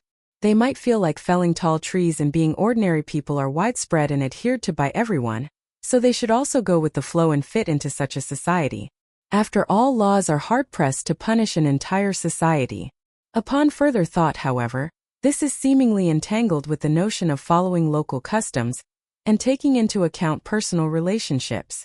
Even though it's possible to go into more detail to differentiate the two based on the time, location, and people, and thereby create a clear boundary, I can't help but feel will take too much effort. I most likely haven't identified the fundamental principles yet. Chen Ping'an still paused as he spoke, and he couldn't help but ask in curiosity, I admit that these so-called wise sayings promoted by the mortal world can indeed help one avoid many difficulties and troubles. For example, I often use these sayings to reflect on my own actions as well. However, can these sayings genuinely be accepted as legitimate rules by the Confucian sages? Mao Xiaodong laughed heartily but didn't offer an answer. Instead, he changed the topic and asked, "A white horse is not a horse. What do you think about this paradox?" 2. Cui Dongshan mentioned this paradox to me before, saying that the issue was caused by the language and characters not being refined enough when the sages first created written characters, Chen Ping'an replied. The Great Tao was inevitably incomplete, and paradoxes like these can be attributed to people being overly focused and pedantic with written information. As time went on, more and more characters were created, rendering these previously complicated paradoxes very easy to solve. A white horse is naturally a type of horse, but a white horse isn't equivalent to a horse. Our pitiful ancestors were only able to focus on the specifics of the characters and base their thinking around them, going around and around in circles. According to Cui Dongshan, this phenomenon is called a sequence disorder. Without understanding this disorder, one can't solve these paradoxes regardless of how many characters are created. For example, let's imagine that one person makes a correct statement. However, another person uses another correct statement to refute the correct statement made by the first person. If someone else is listening to this but unwilling to ask questions to get to the bottom of the situation, then they'll subconsciously think that the first person was indeed incorrect. This can be viewed as a sequence disorder. There are many other cases where people use specific examples to generalize an entire matter, misorder the sequence of events, and so on, and all of these cases can be viewed as sequence disorders where people don't fully understand the context and sequence of a given matter. Cui Dongshan was quite angry about this phenomenon, and he said that scholars, even virtuous scholars, noble scholars and sages, also find it difficult to break free from this disorder. He also claimed that everyone in the world should study the notion of sequence disorder during their childhood. In fact, this is the most important thing for them to study, as their understanding of this phenomenon can serve as a fundamental building block of their character. He claimed that knowledge of this phenomenon is more important and useful than knowledge of all other principles, regardless of how profound or simple those other principles are. Cui Dongshan also said that at least half of the sagely texts belonging to the 100 schools of thought are unable to express themselves clearly. Thus, only after understanding the notion of sequence disorder will one have the right to comprehend the fundamental knowledge expounded by the paramount sage and the etiquette sage. Ranabye. Otherwise, it might look like ordinary scholars are studying hard as they read the sagely scriptures, yet in the end, they're merely constructing a building with no solid foundation. At most, they'll create something like White Emperor City that hovers amid the iridescent clouds, something surrounded by empty air and removed from reality. Mao Xiaodong carefully ruminated on these words before chuckling. This isn't all ranting nonsense from that little bastard. There are indeed some ideas worth contemplating. Qian Pingan smiled and replied. Cui Dongshan was willing to speak, so I simply listened. After all, the scholarly sage once told me that it would be beneficial to think more about all kinds of different matters. Even if my final conclusion is to reject a statement, the seemingly extra distance that I've mentally traveled isn't actually wasted time and energy. Mao Xiaodong clapped and smiled, exclaiming, Master is so ingenious. There was a look of eager anticipation on Mao Xiaodong's face, and he hoped that his junior brother could at least have a modicum of comprehension ability. Qian Pingan suppressed a smile as he understood Mao Xiaodong's intention, and he said, I'll mention Mountain Master Mao to the scholarly sage if I manage to see him. You must remember not to be reserved, Mao Xiaodong said quietly. Being reserved is ineffective in front of Master. For example, you should directly tell Master that I said Master is so ingenious. In fact, it won't matter even if you exaggerate a little. However, you definitely shouldn't mention it in a roundabout manner. Qian Pingan nodded and said that he would keep this in mind. In the end, Mao Xiaodong gave Qian Pingan a letter that had been delivered from the Dragon Spring Prefecture's cloud-draped mountain via a flying sword. Mao Xiaodong then took his leave. The scholars responsible for managing affairs in Mountain Cliff Academy were all feeling a little shaken and nervous right now, so it was necessary for him to visit and reassure them. Occasionally visiting Qian Pingan for a casual chat was both a means to act as a senior brother and a means to seek relaxation during a busy time. Of course, he was also fulfilling his responsibility as a senior brother to examine Qian Pingan's mental state and make sure that there weren't any flaws or shortcomings. Qian Pingan opened the letter, and what he saw was the familiar handwriting of Wei Bo, the formal god of the northern mountain. Qian Pingan had previously sent a letter to Wei Bo asking about the large mountains in the west being sold for a low price. Toward Wei Bo, the earliest and also only remaining formal mountain god of the destroyed divine water nation, Qian Pingan possessed a natural sense of trust. In the letter, Wei Bo told Qian Pingan that including the mountain owned by Light Breeze City's Su clan, there were a total of 9 mountains up for sale. Ruanqiong, Fortune Street's Li clan, and a few other clans had all purchased some mountains, so there were only 2 mountains still for sale at this moment. If Qian Pingan wanted to purchase these mountains, then he could help Qian Pingan negotiate a fair price. In addition, Wei Bo said that even though the 2 mountains were leftovers, Qian Pingan would still stand to benefit if he decided to purchase them. He also lamented the fact that Qian Pingan hadn't sent the letter earlier, or else he could have easily purchased Oxhorn Mountain. Even if Qian Pingan didn't have enough immortal currency to purchase Oxhorn Mountain, he could lend Qian Pingan the money first and they could have joint ownership of the mountain. After all, Oxhorn Mountain had the cloth wrapper shop, so purchasing the mountain was essentially the same as getting half a ferry station for free. Qian Pingan read the letter a second time, only placing it into his pocket treasure after making sure that there weren't any hidden messages. It was indeed true that the large mountains located in the western region of the Dragon Spring Prefecture had spiritual energy just as abundant as the top-notch immortal forces in the eastern treasured Vile continent. However, the fortunes of the mountains and rivers were carved up by many different parties, and the territory owned by each party was also far too small. The mountains in the Dragon Spring Prefecture were mostly half a dozen kilometers in radius, and this was nothing compared to the territories of immortal clans and sect-level forces that easily measured hundreds or even thousands of kilometers in radius. In other words, it was very difficult for the mountains in the Dragon Spring Prefecture to achieve anything impressive. Of course, they were more than enough to host Golden Core Tier Earth Immortals. Chen Ping'an felt like it was feasible for him to buy these mountains. Thus, he went to Mao Xiaodong's study and wrote a letter to Wei Bo, asking him to negotiate the prices with the sellers first. He then asked Pei Qian to run an errand and give the letter to the old scholar responsible for sending and receiving letters in the academy. Sitting in the antique-style study, Chen Ping'an recalled a recent conversation he had with Cui Dongshan, where the latter had casually mentioned the grand debate between Buddhism and Taoism in the Azure Phoenix Nation again. He had mentioned the so-called proper scriptures of the 100 schools of thought to Chen Ping'an before, but this had only included a small number of texts. Thus, he told Chen Ping'an that he could visit the scripture library of the academy to find some scriptures of Buddhism and Taoism. Chen Ping'an hesitated for a moment before leaving the study. He would wait for Lin Shui to complete his cultivation session before dragging him along to the scripture library. As they walked to the scripture library, Lin Shui smiled and asked, "Have you figured out the answer to my question yet?" Chen Ping'an faltered upon hearing this, but he quickly recalled Lin Shui's expression of gratitude when he had visited him for the first time in the academy. Chen Ping'an smiled wryly and replied, "I genuinely don't know the answer, but I'm extremely curious to find out. So stop talking in riddles, or I'll directly ask you for the answer before I leave the academy if you don't reveal it to me soon." Lin Shui smiled faintly and said, "Do you remember when Li Huai was rolling around on the muddy mountain path back then, causing everyone to feel extremely annoyed?"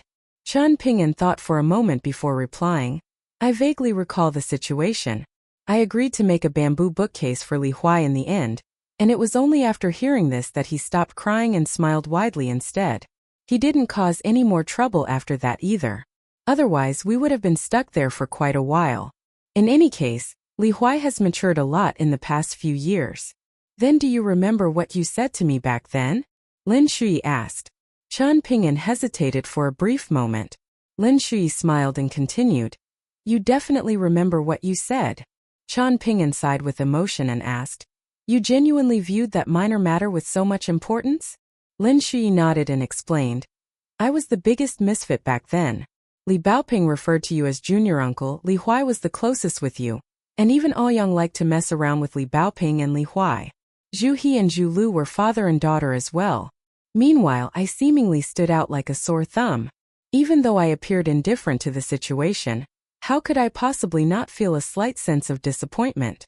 As a result, I questioned myself for a long period of time, wondering if I had made the wrong decision by following you and the others to the Great Sui Nation to seek knowledge."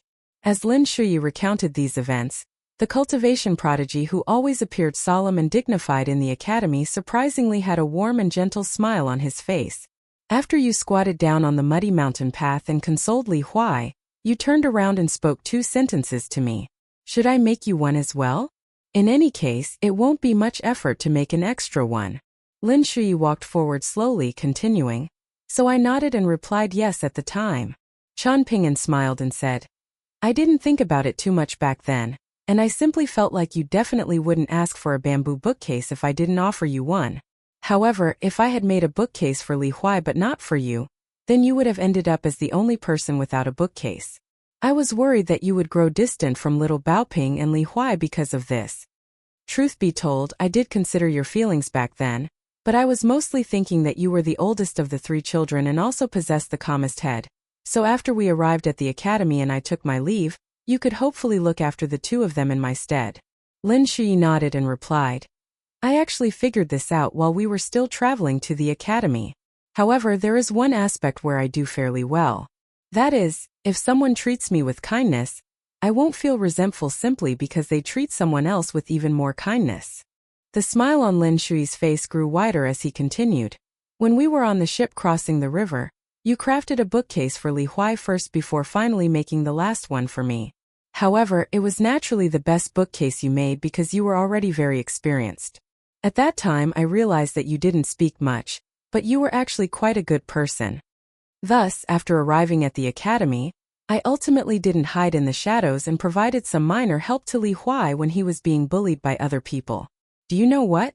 I was already well aware of my cultivation path back then, so I was gambling with my entire future by choosing to help Li Huai. I had already planned for the worst, and I would at most be beaten into a cripple and have my cultivation path severed. I would then continue to live as an illegitimate son who was looked down on by even my own parents. However, I would at least not be looked down on by you, Chen Ping'an. I'll remember this, Chen Ping'an said with a nod. Lin Shui smiled and said, after that nascent tier sword cultivator attempted to perform an assassination in the small courtyard, you came over and purposely sat beside me in the end. I was aware you were aware, and apart from the scatterbrained Li Huai, even Pei Qian along with everyone else in the courtyard was aware of why you specifically decided to sit beside me. You were afraid that I had become too proud and haughty after embarking on the path of cultivation so early, yet I could only watch on from the sidelines from the beginning to the end of the conflict. As such, you thought that I would definitely feel disappointed, and you were afraid that I would grow more and more distant from the others. Chen Ping'an stopped walking and didn't refute these claims, asking with a smile, then do you know what I'm most thankful to you for? It's your turn to guess now. Lin Shui directly shook his head and replied, I'm very stubborn in my beliefs and I don't tend to think about many other matters. This is completely different from you, Chen Ping'an, so I definitely won't be able to guess the answer. Chen Ping'an didn't leave Lin Shui hanging and he revealed, you once told me that not all parents in the world are like my parents. Lin Shui was slightly puzzled. Chen Ping'an extended his fist and raised a single finger, continuing with a smile. Firstly, I was very happy that you were willing to say something to me, as it meant that you viewed me as a friend. After all, your identity has always been the biggest knot in your heart. Chen Ping'an then raised another finger and said, I've always kept your comment in mind, and after the completion of my journey in the Lotus Flower Blessed Land, it was thanks to your comment that I was able to walk all the way here with Pei Qian. Chen Ping'an raised a third finger saying, moreover, after hearing your comment, I felt like I was a poor bastard who suddenly discovered that he had actually inherited a huge wealth. With this in mind, I never felt like I had anything to be embarrassed about even when I met extremely wealthy individuals who were the same age as me. For example, Fan Air, who eventually became my friend, and the pure white continent's Lu Yuzhou, who didn't end up becoming my friend. Lin Shui smiled and said frankly, I presume that it's this quality of yours that Song Jisun hates the most. Chen Ping'an nodded in response. Chen Ping'an stopped in front of the scripture library and looked up at the tall building, saying, Lin Shui, I'm very happy that you value and cherish my insignificant kindness. I'm very, very happy. In this world, even good people like to have strict demands for other good people. So you also need to cherish a good friend like me, Lin Shui said. I will. Chen Ping'an promised with a smile. Then perhaps you don't need to have high expectations for a return gift in the future? Lin Shui asked. Chen Ping'an reached over and wrapped an arm around Lin Shui's shoulders, replying, Don't even think about shortchanging me. Lin Shui used a gentle force to push Chen Ping'an aside, straightening his clothes as he grumbled, I might lose a few admirers if the ladies in the academy see this. I naturally won't reciprocate their feelings, but I don't hate their admiration and adoration of me either. Chen Ping'an smiled and said, By the looks of it, you've flown under the radar and changed the most after studying in the academy for the past few years. Lin Shui exchanged a glance with Chen Ping'an, and they both thought of a certain person before mysteriously breaking out into hearty laughter. This was most likely a display of tacit understanding between friends. The two youths from the same small town talked and laughed as they strode into the scripture library together. Countless books and principles were waiting to be read and absorbed by them. Over at the bamboo building in Downtrodden Mountain, the little boy in azure had just had a farewell drink with a friend in a restaurant in the small town. The little girl in pink was sitting on a small bamboo chair and snacking on roasted seeds. And after discovering the low spirits of the little boy in azure, she asked, You didn't drink to your heart's content with your river god brother from the Imperial River? Or perhaps the wine is too expensive? The little boy in azure plunked down on the bamboo chair beside her, resting his cheeks in his hands as he replied, "You don't understand the matters pertaining to the cultivation world." The little girl in pink reached over and poured him some roasted seeds, and the little boy in azure didn't turn down her offer. Just then, the river god of the Yellow Court Nation's imperial river had successfully obtained an incredibly valuable peace and safety tablet from the little boy in azure.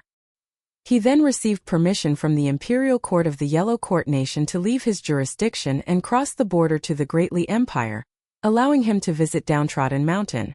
The little boy in azure had brought his best friend and brother to many places, and the little girl in pink was sure that he hadn't held back when boasting to the river god. After finishing his roasted seeds, the little boy in azure wailed and moaned in gloominess for a moment, scratching his cheeks and ears before suddenly falling silent. He straightened his legs, appearing completely dispirited as he slumped back into his bamboo chair and said slowly, "The formal gods of rivers are also divided into different grades, and when we were drinking just then, my brother told me that he came across the highest grade river god from the Iron Talisman River when he was making his way over. He felt extremely envious, and he asked me to put in some good words for him in the imperial court of the Great Li Empire, hoping that some branch rivers can also be included into the jurisdiction of the imperial river." "Then did he give you any immortal coins to forge relationships with?" the little girl in pink asked. There was a strange look in the little girl's eyes. The little boy in azure shot a glare at her and said in annoyance, "My brother wasn't being stingy, and he said that it appears insincere if brothers always talk about money and business." I felt like his assessment was very reasonable. "Right now, I'm simply concerned about which temple I should enter and which bodhisattva I should offer incense to. You're also aware that Weibo has never been welcoming of me, and the last time I asked him for help, he kept finding excuses to push back and delay. He doesn't show any friendship or loyalty at all. However, the mountain god with the golden head atop this mountain isn't influential enough to help me. As for Prefectural Overseer Wu Yuan and County Magistrate Yuan, I didn't have any luck with them either. In the end, it's surprisingly Su Ruo the swordsman who gave us a peace and safety tablet each, who I think I stand a chance with. However, I'm unable to find him." The little girl in pink continued to snack on roasted seeds as she asked in a quiet voice, "Even if you find him, do you have anything to offer him in return?" The little boy in azure was slightly lacking in confidence as he replied, "Su Ruo might not ask me for any money. After all, just how good is Su Ruo's relationship with our master? Can he bring himself to accept our money? Even if he does, I can pay him in the future and borrow the money from master when he returns. This will also work, won't it?" This little girl in pink flared up in anger in a rare display, and she scolded in fury, "What's wrong with you? Why are you always thinking about master's money? Being short a single copper coin can stop a gallant hero in their tracks." The little boy in azure grumbled in response, "What's so hard to understand? Who doesn't become low-spirited from time to time? In any case, isn't this place called Downtrodden Mountain? It's master's fault for choosing a mountain with such an inauspicious name." The little girl in pink became even angrier and she scolded, "You're even blaming master for something now? Has your conscience been eaten by a dog?"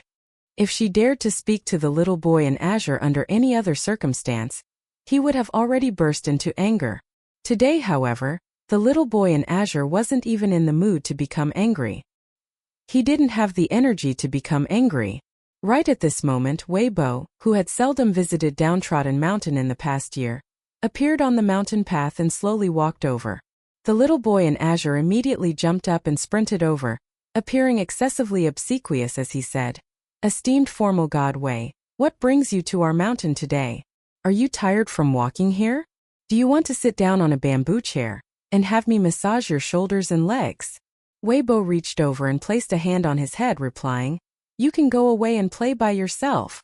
The little boy in azure clung to Weibo's sleeve with both hands, and he was eventually dragged all the way to the pond located behind the bamboo building. The little girl in pink shook her head upon seeing this. He was truly bringing shame to their master. Weibo squatted down beside the small pond that was so limpid that one could see the bottom, and he saw that the golden lotus seed was already starting to sprout. The little boy in azure squatted down beside him and asked, "Esteemed formal god Wei, can I discuss something with you?" Weibo gazed intently at the extremely precious lotus seed in the pond. After all, this was a relic, that Taoist branch master Lu Chun had left behind in the majestic world. At the same time, it was also the matter that kept alive the divine water nation's remnant fortune, even though the nation had already been destroyed for so long. Of course, it was also the reason why Wei Bo had set his sights on Yang Hua, the formal goddess of the Iron Talisman River. Wei Bo was the only surviving deity from the divine water nation, and there was naturally an intangible will of the heavens that had allowed him to flee with his life and live until today, even becoming the formal god of the Greatly Empire's northern mountain. Wei Bo's ability to remain patient and endure hardships was obviously of critical importance as well. After all, the heavens wouldn't help those who didn't help themselves. Wei Bo's voice was indifferent as he directly shattered the hopes in the little boy in Azure's mind, saying, "The river god of the Imperial River took you for a fool, but you seem very happy to play the part of the fool, no?" The little boy in Azure stood up in anger and walked a few steps forward. After turning around and seeing that Wei Bo was still squatting there with his back facing him, he randomly punched and kicked the air in the direction of that big eyesore. Only after doing this did he hurriedly run far away. Before leaving Downtrodden Mountain, Wei Bo smiled at the two children who were sitting on the bamboo chairs and said, "Your master will return very soon." He then swaggered away. The little girl in pink was overjoyed. Yet when she turned around, she was surprised to discover that the little boy in Azure wasn't equally as overjoyed as her. Instead, he appeared slightly adrift as he sat there in a daze. "What's the matter?" she asked in a soft voice. "You're already so foolish, yet I was still called a fool by Wei Bo. Will master feel very disappointed when he sees us this time?" The little boy in Azure murmured in reply.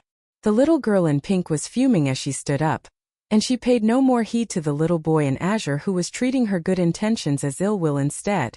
She grabbed a bucket of water and a towel and started to meticulously clean the bamboo building. The little boy in Azure leaned forward and held his cheeks in his hands. He had dreamed about a certain scene before, one where he could sit on the side and confidently drink wine as his river god brother visited Downtrodden Mountain. Chen Ping'an would express earnest regret about not having met the river god of the Imperial River earlier, and the two of them would start to refer to each other as brothers as they exchanged toast after toast. He would feel very proud about this, and after the banquet concluded, he could boast to Chen Ping'an about his achievements in the cultivation world and his glorious time in the Imperial River as they returned to Downtrodden Mountain together. Now, however, he felt was a little difficult to achieve. The little boy in Azure felt slightly dejected, and as he looked down at the seed husks on the ground, he discovered that there were a few that had seemingly slipped through the cracks. Being as bored as he was, the little boy in Azure picked them up and started to snack on them. However, he was surprised to discover that they tasted better than normal. The little girl in pink coincidentally caught sight of this as she wiped the stairs of the bamboo building, and she asked in astonishment, "You've become this poor already? You didn't give all of your wealth to your river god brother from the Imperial River, did you?" The little boy in Azure was already in a much better mood than before, so he rolled his eyes at her and said, "I'm not stupid, so do you think I'll give away the money I set aside for my future marriage? I certainly don't want to become old and single like old man Chui. Youths not knowing the preciousness of money, obediently living alone in old age.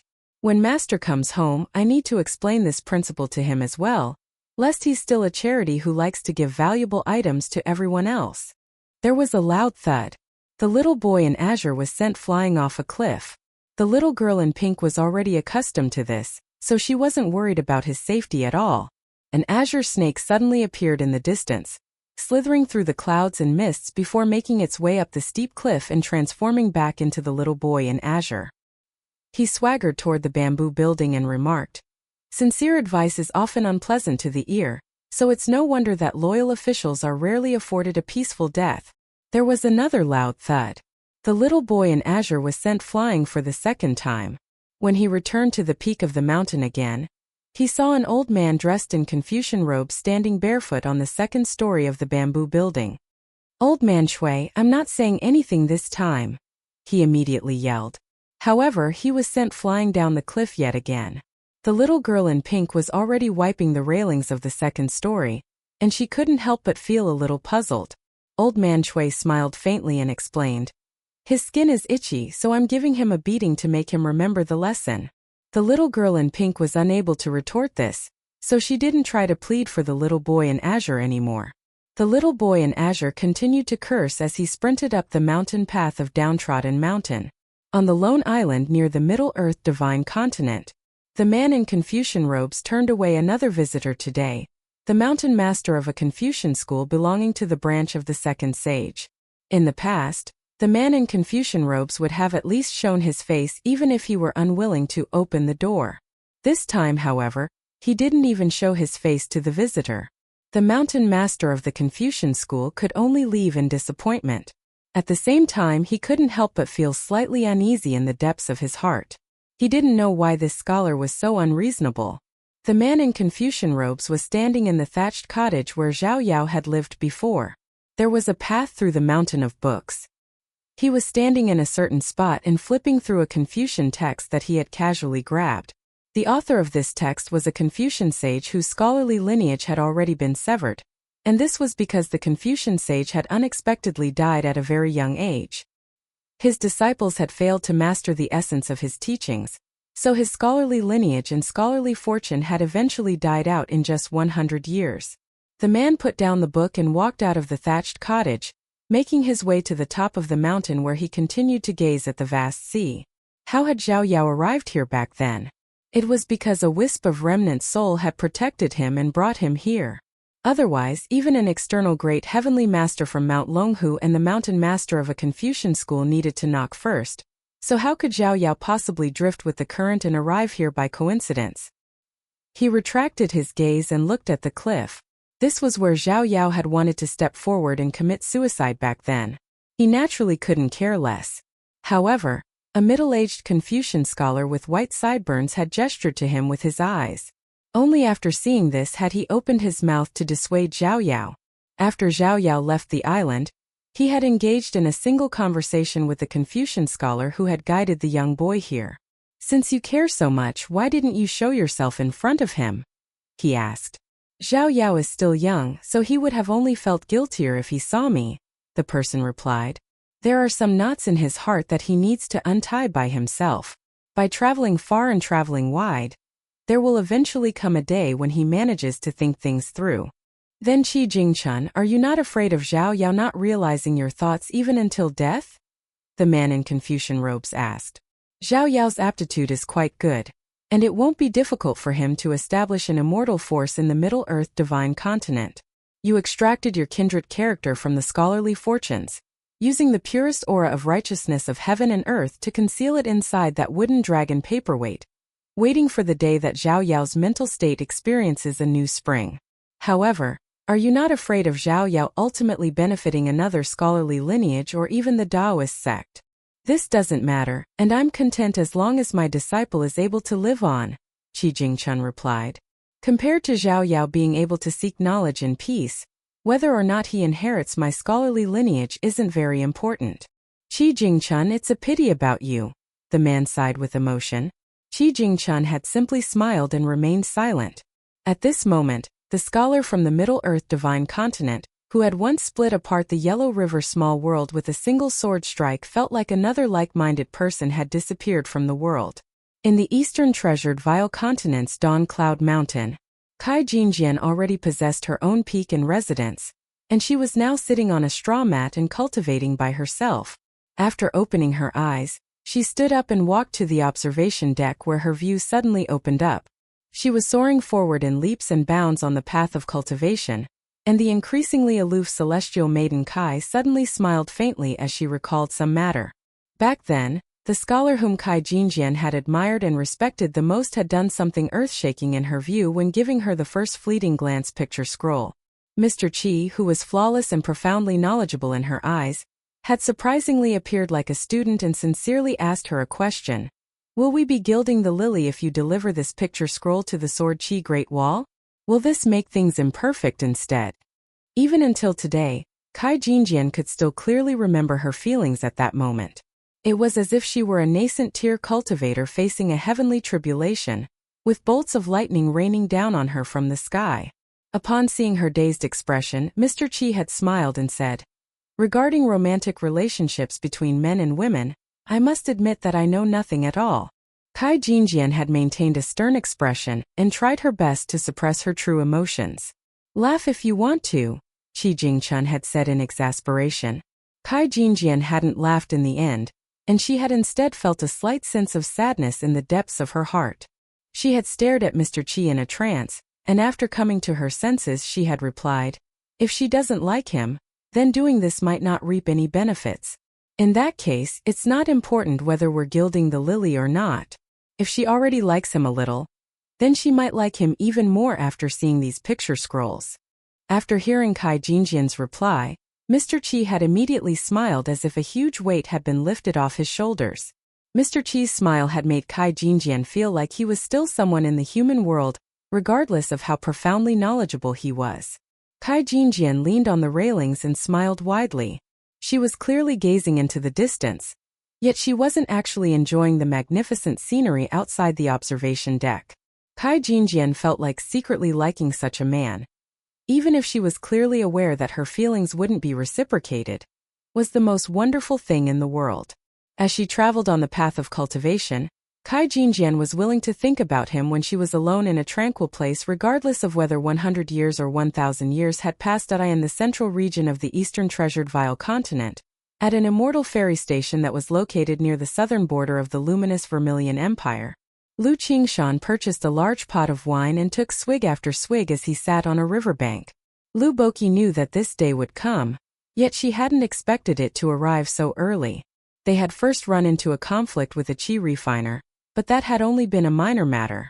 The bigger nightmare came afterward, and this was news regarding the farce taking place in the Azure Phoenix Nation. Lu Boqi snatched the pot of wine from Lu Qingshan's hands and said in a solemn voice, "I've barely read any books, so I can't tell you any lofty principles. You're also a scholar, so you might not want to listen to me. Regardless of this, I still hope that you can know one thing." The Taoist nun from the Taoist saber room held the pot of wine in one hand and pressed on the hilt of her saber Jing God, with her other hand, as she said with an intense expression, "There are vast numbers of people in the world who are both stupid and evil. This has got nothing to do with how many books they've read, and they'll feel a strong sense of resentment whenever they come across a person or matter that's slightly good. They yearn to either possess or destroy these things. If you're willing to expound your principles to such kinds of people in the future, then feel free to do so. However, if they're ultimately unwilling to listen, then it will be my turn to speak my principles." Lu Qingshan continued to shake his head vigorously, saying, "I understand all of these things. However, I simply want to know why my big brother is doing this. I want to tell my big brother, the person whom I respect the most, the principles of being a dutiful son. What should I do? I understand that I'm inferior to my big brother in all respects, but I still want to return home to discuss this single matter with him. Can I?" Lu Boqi shook her head and rejected his request in a rare display. She always accommodated Lu Qingfeng, yet she refused to accommodate him regarding this specific matter. "Don't talk about these things. It's best that you endure it." "Why?" Lu Qingshan murmured. There was a dazed look on Lu Qingshan's face. Lu Boqi felt slightly uneasy as she directly asked, "Did I go overboard?" Lu Qingshan dazedly stared at her for a long time before suddenly starting to smile. He roughly wiped the tears and snot from his face as he replied, "No, it was fine." Only then did Lu Boqi return the pot of wine to Lu Qingshan and say, "You can drink now." Lu Qingshan didn't hold back, and he accepted the pot of wine and started to drink in large swigs again. He drank all the way until he lay down on the riverbank and started to vomit. Lu Boqi softly patted his back and said, "If you still want to drink, then I can go and buy more for you." Lu Qingshan gently shook his head. In the end, Lu Boqi carried Lu Qingshan on her back and walked through the streets under the watchful gazes of everyone else. Outside a county city of the Azure Phoenix Nation, there was a road that was filled with mud and puddles after a bout of heavy rain. An old man from the county office was driving a horse-drawn carriage, and he slowed the carriage down for a moment before speeding up again as he hurried to the county city. Wang Yifu was sitting inside the carriage with County Magistrate Lu Qingfeng, and he shot a glance at the young man who was resting with his eyes closed at this moment. Wang Yifu was one of two people whom Imperial Preceptor Cui Chan had secretly sent to the Azure Phoenix Nation, and a county lieutenant on the surface but a marshal secretary in reality. He was staying by Lu Qingfeng's side to guard against any assassination attempts. Judging from this, it was abundantly clear just how much Cui Chan valued this seemingly measly county magistrate of a small nation. Wang Yifu knew that there were several women and children stumbling along the muddy road behind them. He also closed his eyes. As a general from the destroyed Lu Empire, he finally started to feel a sense of anticipation regarding this scholarly official of the Azure Phoenix nation. He was curious about just how high up he could climb in the imperial court of the Great Li Empire. On the northern border of the luminous Vermilion Empire, there were several official immortals from a small immortal force concealing their identities and pretending to be vagrant cultivators on a mountain path, and they had already set their eyes on a convoy of officials fleeing south for a long time. Ma Kuxuan coincidentally came across them, and one of the qi refiners was dragging a woman in extravagant clothes by her hair, pulling her out from a carriage. He announced that he was going to have a taste of the prefectural overseer's wife. Ma Kuxuan didn't want to interfere in the beginning, so he continued to walk forward without paying any heed to the commotion. However, one of the offending qi refiners blocked his path, so he decided to throw 2 punches to kill 1.5 of them. The sole survivor fled in terror, and Ma Kuxuan didn't show the slightest bit of care. The pitiful qi refiner who had half a life remaining was lying on the ground, and Ma Kuxuan stomped on his chest and said with a faint smile, "Is this how one should commit evil? Even if you want to commit evil, at least have some observation skills, okay? Do you need me to teach you?" After saying this, Ma Kuxuan drove his foot through the qi refiner's chest. He stepped over the corpse and was just about to continue on his way. Unexpectedly, there was a young boy among the disheveled woman's relatives who felt utterly humiliated, and he furiously interrogated Ma Kuxuan and asked him why he hadn't killed the other qi refiner as well. Was this not a case of nurturing a deadly opponent and asking for trouble? Upon hearing this, Ma Kuxuan directly killed the young boy with a single punch. Only then did he make his way through the deathly silent convoy, remarking, "Fools engaging in foolishness are even more deserving of death than evildoers engaging in evil." After he walked far away, the militarian cultivator from True Martial Mountain finally appeared and said with furrowed brows, "The mistakes of that naive young boy didn't warrant death." Ma Kuxuan smiled and replied, "All of them were going to die in the beginning, so should they not thank me for my rare act of righteousness?" The woman in extravagant clothes wailed in anguish as she lay on her son's corpse, with her heart full of hatred and resentment toward that lunatic young man who showed no regard for human life. Of course, there was also a deep sense of fear. At the Palace of Eternal Spring, the immortal force located closest to the capital of the Great Li Empire, the entire area was tightly guarded. Prince Song he was standing atop the mountain with his mother, and he asked with a smile, "Is Imperial Uncle trying to seize the throne?" However, Song he quickly shook his head and said, "But does he need to go to so much trouble? Can't he directly plan an assassination? There are spies of the Great Sui nation and remnant evils of the Lu Empire, so can't he simply use some of these people? Mother, to say nothing of the Great Li Empire's border army, I surmise that many people in the imperial court are urging Imperial Uncle to seize the throne as well right now. On the other hand, it's mostly the scholarly officials who support me and Mother. However, they're not useful in a conflict." The concubine who had lost all of her power in the Great Li Empire smiled faintly and replied, "Here, don't look down on your imperial uncle. He has lofty ambitions, so he won't give a second glance to the imperial throne." Song he was slightly doubtful of this. Whether or not he cared about it was one matter, but who in the mortal empires would complain about the imperial throne hurting their bum? The imperial court of the Great Li Empire can use the will of the people, his mother consoled. The will of the people? Song he turned around and asked, "Didn't you always refer to the people as foolish and ignorant ants?" The woman covered her mouth and chuckled, replying, "It's okay to mention these matters between mother and son. However, you must remember to avoid revealing your true thoughts in other situations. When you become the paramount emperor of the continent in the future, you also need to learn how to play stupid sometimes. You need to play stupid in front of your wise and powerful imperial uncle, and you also need to play stupid in front of the scholarly officials and martial officials in the imperial court." "Then what about those from the mountains?" Song he asked. His mother unexpectedly appeared a little hesitant. "In fact, there's something that I've never been able to understand," Song he continued. Why did father always insist on competing with those immortals? If I were a qi refiner, especially one at a high cultivation base, I wouldn't want to be suppressed by a mortal emperor either. If I genuinely become the emperor in the future, and if I change the current strategy of the empire, do you think more immortal forces will serve me and express support for me? Will they surround themselves around my imperial throne? Perhaps I can leverage this to gradually contain the imperial preceptor and imperial uncle. The short but extremely shapely woman in palace attire sighed and replied, "Here, don't say such foolish things again in the future. It's best that you don't even think about them." "Oh, okay then, I'll listen to mother," Song He said. The woman smiled in response. This was her favorite thing about Here. He was clever and obedient, and it was because of this that they could always work together and agree with each other. As for her other son, she purposely stopped herself from thinking about him. At the Dragon Spring Sword Sect located in the Dragon Spring Prefecture, Ruanxiu stood in her courtyard and ate desserts that she had purchased from Dragon Riding Alley. The chicks in the courtyard had already grown into hens and given birth to new broods of chicks, resulting in there being more and more hens and chicks in the courtyard. Meanwhile, the dog that had become a spirit and gained intelligence was showing signs of becoming the ruler of the area. It did as it pleased in the mountains in the western region, but it thankfully didn't act too wantonly thanks to the lessons that Ruanxiu had taught it in the past. It would obediently walk around with its tail between its legs when it came across people in the streets. After finishing her desserts, Ruanxiu folded up her embroidered handkerchief and patted her hands. She then soared into the air with a hop.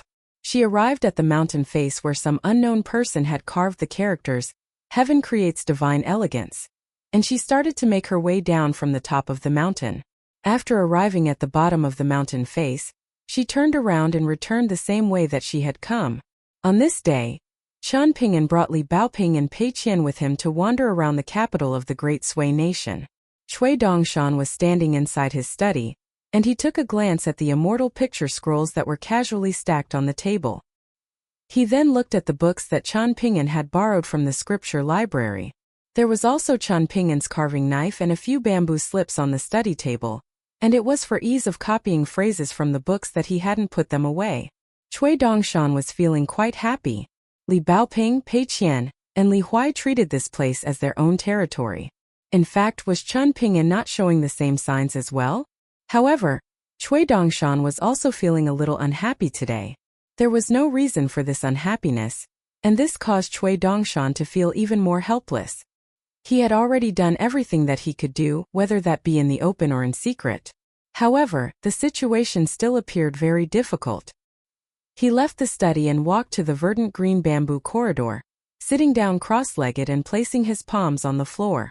He smiled faintly and said, "Come on out, little guy." Cui Dongshan then forcefully raised his sleeves.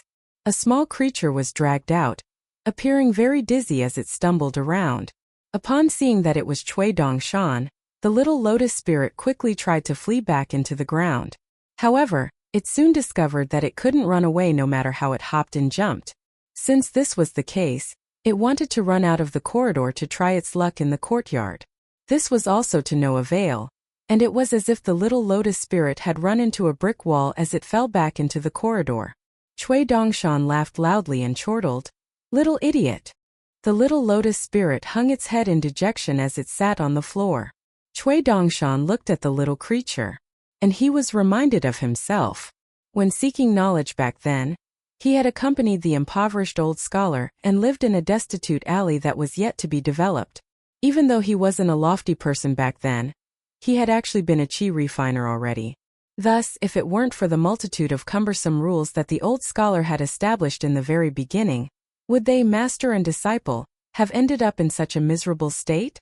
Would they have starved? One day he had finally decided that he wanted to make some money. As for whether he would be expelled by his master according to their agreement, he no longer had the time to care about that. After all, he couldn't stifle himself to death. However, when he eventually returned with a large pouch of silver, the old scholar had expressionlessly said two things. The first thing was that they were no longer master and disciple. The second thing was that he hoped Cui Chan could return the silver to wherever he had obtained it from, since this was silver that his disciple had obtained through illegitimate means. Afterward, however, the old scholar had said that Chui Chan could do whatever he wanted in the future. He could lie, cheat, or steal if he wanted. The old scholar wasn't even able to teach his opening disciple properly, so he naturally wouldn't be able to control his actions in the future. He didn't possess such immense abilities. Back then, the young Chui Chan had silently sat there and hung his head in dejection, just like the little lotus spirit was doing right now. Perhaps their thoughts were different, but their pitiful figures were identical. Chui Dongshan remembered that the young Chui Chan hadn't cried or made a fuss, nor had he begged the old scholar to keep him as a disciple. Instead, he had simply said two things. Firstly, he could return the silver, but he hoped to keep 1 or 2 taels of silver since he still owed his master half a year's worth of education fees. That way he wouldn't owe his master anymore. Secondly, the young Chui Chan told the old scholar to buy a few decent calligraphy brushes with the silver. After all, his master's calligraphy brush was completely worn already, so how could he write any essays regardless of how much knowledge he possessed? That day, the old scholar had asked Chui Chan to wait in the bare and dilapidated house. After walking out, the old scholar had secretly sighed in the rundown alley for a while before shamelessly borrowing some money from a neighbor. The shrew woman had disliked his impoverished lifestyle to begin with, so she had scolded him severely and unleashed a torrent of abuse. The old scholar hadn't talked back, and he had simply smiled in response. In the end, the old scholar had spent all of the money to buy half a roast chicken before swaggering back home. He didn't mention expelling Chui Chan anymore, and he had instead beckoned for Chui Chan to sit down and eat some chicken. They sat opposite each other at the crumbling table, and Chui Chan ate for a while before asking the old scholar why he wasn't eating. The old scholar had replied that his teeth were hurting, so he couldn't eat any greasy food for the moment. The young Chui Chan had lowered his head and continued to eat, asking at the same time, "Did you buy a calligraphy brush with the money you borrowed?" The old scholar had patted his belly and replied, "It's all in here, and it won't run away. It's only a matter of how early or how late I put it on paper. In fact, the later I leave it, the more I'll be able to write at once." However, the young Chui Chan had been well aware that the impoverished scholar speaking bold words was actually concealing the loud growling of his stomach. In the end, the old scholar had said in a quiet voice, "Little Chan, both you and I can simply spend some money to buy half a roast chicken. However, regarding the knowledge not necessarily appropriate for the current society at the current time, you can take as much of it from me as you want. You don't need to spend any money. Of course, it doesn't seem to be worth a lot of money to begin with. For scholars like us, each day that we don't starve to death is a day where we need to adhere to principles and etiquette." In reality, it was on that day that Chui Chan had left the scholarly lineage of the scholarly sage for the first time, even though it was only for a measly 2 hours. However, his future junior brothers in Zui Yu and Qi Jingchun, as well as the other official disciples and unofficial disciples of the scholarly sage, were all unaware of this matter. Chui Chan never mentioned it, and the old scholar never mentioned it either. Today, Chui Dongshan tapped the little lotus spirit's head with his finger and said with a faint smile, "I want to discuss some proper matters with you, something that pertains to your master. Do you want to listen?" The little lotus spirit hesitated for a long time before nodding in response. "My master owns a mountain called Downtrodden Mountain," Chui Dongshan began in a slow voice. "There's a creek atop the mountain, and there's a golden lotus seed resting in the lake. It's extremely likely that this golden lotus seed is your Tao attainment catalyst. For example, you might break through to the nascent tier and become the first upper 5-tier spirit in the Eastern Treasured Vial continent. At that time, Downtrodden Mountain will also reap huge benefits because of this. Through you, Downtrodden Mountain will be able to stabilize and gather a huge amount of spiritual energy and fated opportunities. When it comes to cultivation, there are some matters where it's first come first served. Those who are late won't even get an opportunity." The little lotus spirit blinked and raised its only arm, clenching its hand into a fist as if it were pumping itself up. However, Chui Dongshan shook his head and continued, "But I have one thing to ask of you. One day in the future, if someone mentions these things to you when my master isn't by your side, and if you're also feeling very useless at that time, thinking that you should do something to help my master." Chui Dongshan's voice became solemn as he stressed, "Don't do it." The little lotus spirit became increasingly confused. Chui Dongshan pointed at his heart before pointing at the little lotus spirit and saying with a smile, In my master's mind, you're the embodiment of an otherworldly paradise. The little lotus spirit cocked its head to the side, expressing its confusion at Cui Dongshan's words. Cui Dongshan turned around and looked up, explaining, "Looking at you, my master believes that he has seen the most pleasant scenery in the world. At the very least, one of the most pleasant sceneries. How should I put this? It's as if my master was looking back at the hardships he experienced during his youth, only to discover a blooming flower. My master will feel at ease when he sees you, thinking that he isn't lonely in this world, and that there's also someone who's equally as foolish as him." And in a stroke of good fortune, the two of you were actually able to meet each other. In fact, due to the complexities of the world and all kinds of forced decisions, my master might one day change as well.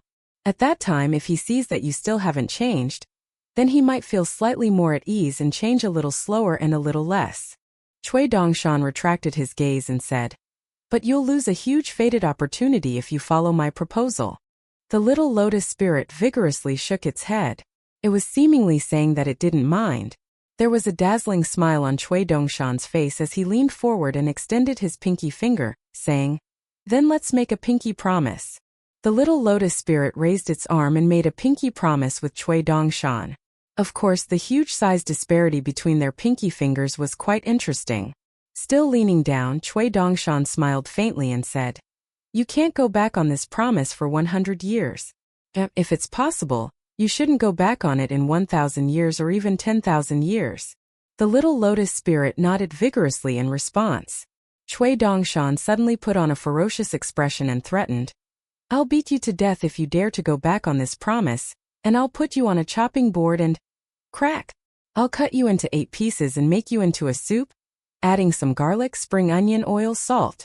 Cui Dongshan chuckled in amusement before he could finish speaking, and he pulled a face at the little lotus spirit. Seemingly unsatisfied with just this, he used his hands to pull his mouth wide open and push his nose up, making a very strange face indeed. The little lotus spirit giggled upon seeing this, and it eventually decided to lie down on the ground and swing its arm and legs around as it laughed. Cui Dongshan also roared with hearty laughter. In the many years to come, there would be a little spirit on Downtrodden Mountain. It would be untroubled and carefree, innocent and pure. Regardless of how high Chun Pingin's cultivation base became in the future, he would always have some one-on-one time with the little lotus spirit after returning home from long journeys. Their interaction would be simple, and Chun Pingin would speak some of his mind, perhaps sensing the slight fluctuation in Chun Pingin's mental state. Mao Xiaodong didn't call him to the study today. Instead, he picked a time late at night when there was no one around and no sound of reading to wander around the academy with Chun Pingin.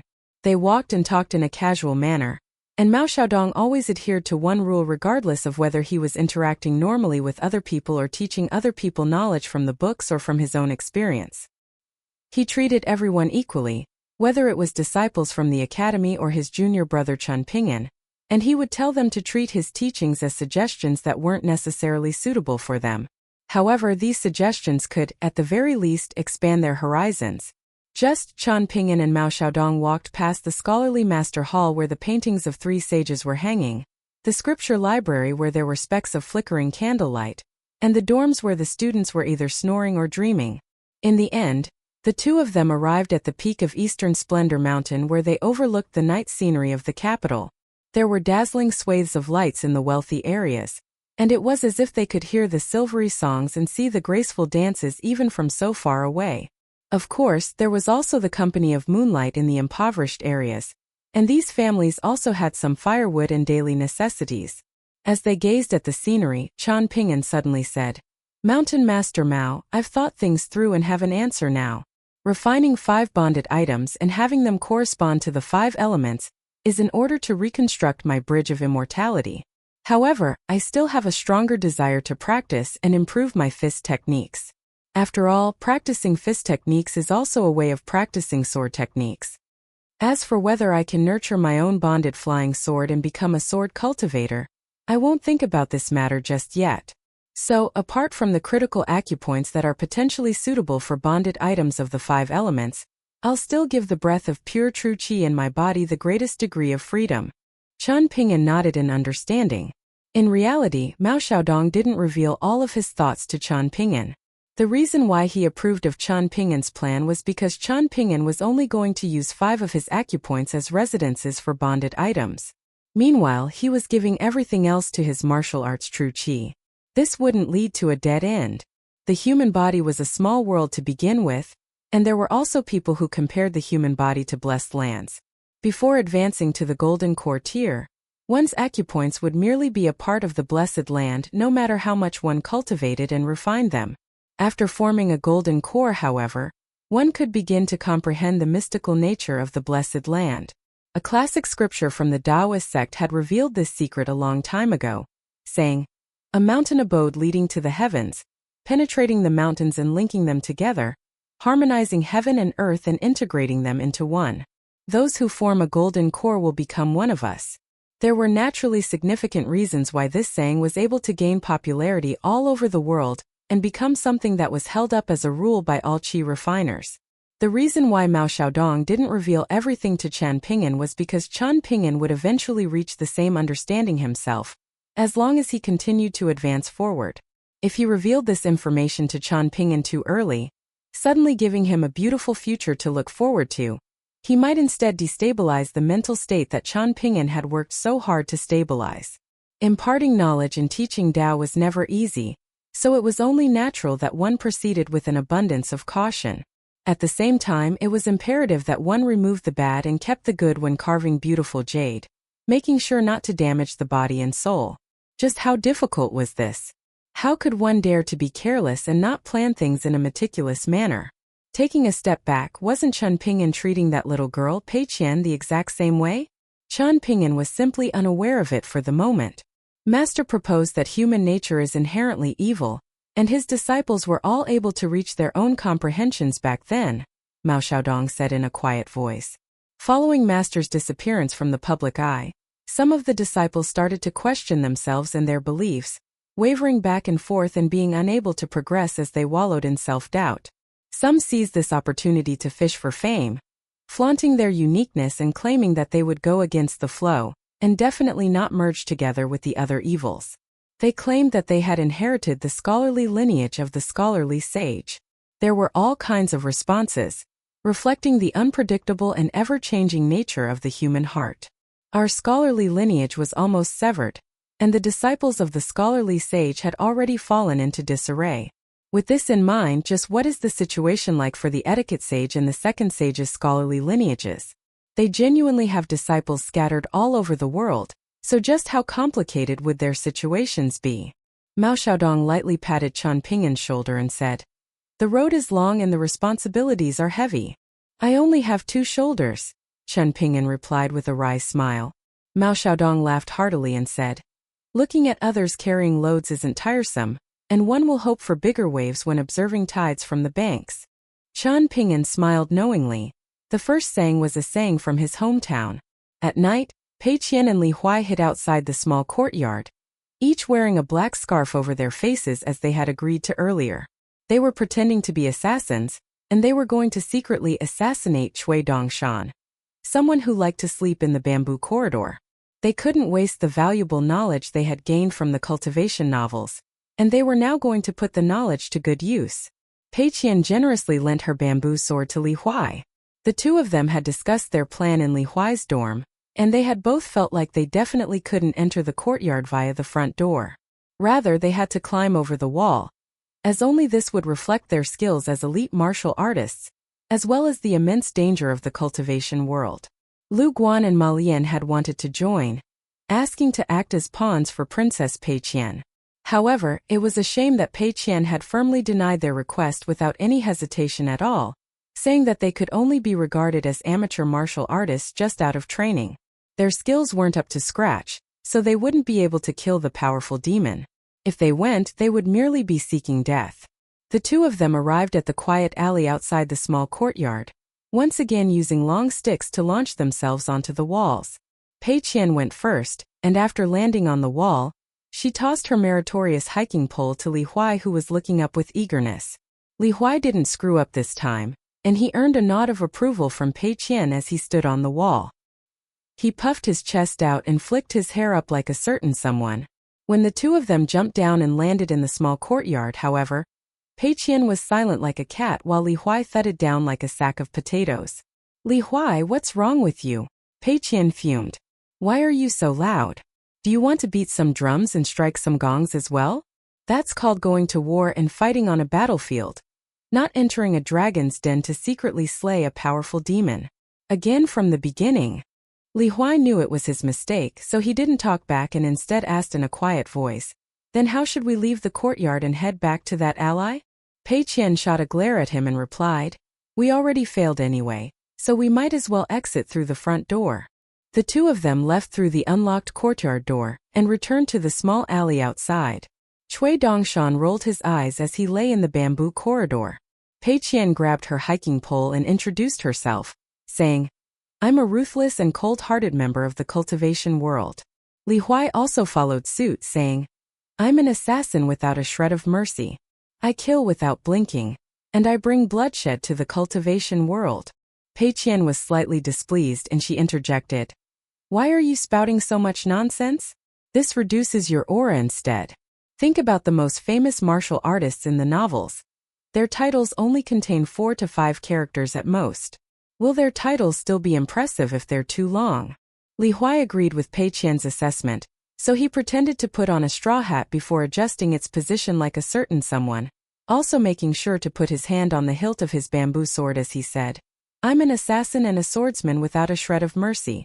The two of them jumped onto the courtyard wall again, and Li Huai didn't make any mistake when hopping down into the courtyard this time.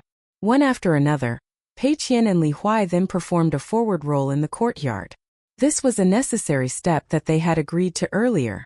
Otherwise, they felt like it would be far too bland if they directly ran up the steps and killed Cui Dongshan with their saber and sword.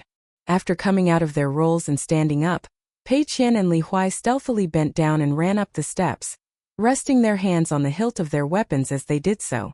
Pei Qian was just about to slay the notoriously evil great demon with her saber, yet Li Huai suddenly shouted, "Die, evil demon!" Pei Qian immediately stopped and whipped her head around to glare at Li Huai, causing the little boy to falter in confusion. "What's wrong?" he asked. "Aren't you an elusive assassin who leaves neither his shadow nor his name behind? Do assassins holler and yell before killing their target?" Li Huai came to a sudden realization. Pei Qian stomped her foot and instructed, "Again from the beginning." Li Huai apologized profusely. The two of them paid no heed to the so-called great demon. They ran to the small alley outside the courtyard again. Cui Dongshan sat up and said in exasperation, "I'm the defenseless great demon waiting for death, yet I feel even more exhausted than you two right now." After leaving the courtyard, Pei Qian started to lecture Li Huai again, threatening, "Li Huai, I won't bring you with me when I travel around the cultivation world in the future if you keep messing up. I definitely won't screw up again." Li Huai promised. Pei Qian suddenly asked, "I'm only an unofficial disciple right now, and my position in the gang is even lower than yours.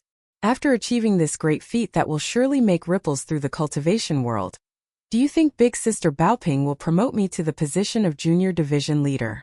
Li Huai nodded and replied, "Definitely. If Li Baoping is unfair in regards to how she rewards and punishes her subordinates, that doesn't matter either. I can relinquish my position to you, someone who's better qualified. I'm happy to become a deputy junior division leader." Who would have thought? Li Huai, your martial arts skills are only so-so, but your righteous and considerate nature is truly chivalrous, Pei Qian said with a feigned demeanor of maturity. "Not chivalrous. I'm an assassin and a swordsman," Li Huai retorted. However, Pei Qian and Li Huai suddenly received a knuckle on their foreheads, after which they heard, "It's already so late, so why aren't you in bed yet? What are you still doing over here?" Upon seeing that it was Chan Ping'an, Pei Qian immediately kicked Li Huai, and the little boy announced in a heroic voice, "I invited Pei Qian here to eliminate a menace on behalf of the people. We're here to assassinate great demon Cui Dongshan." Chan Ping'an chuckled and replied, "All right, let's hand the task of defeating the great demon to a profoundly powerful martial artist. The two of you aren't strong enough yet, so you should put this matter aside for the moment."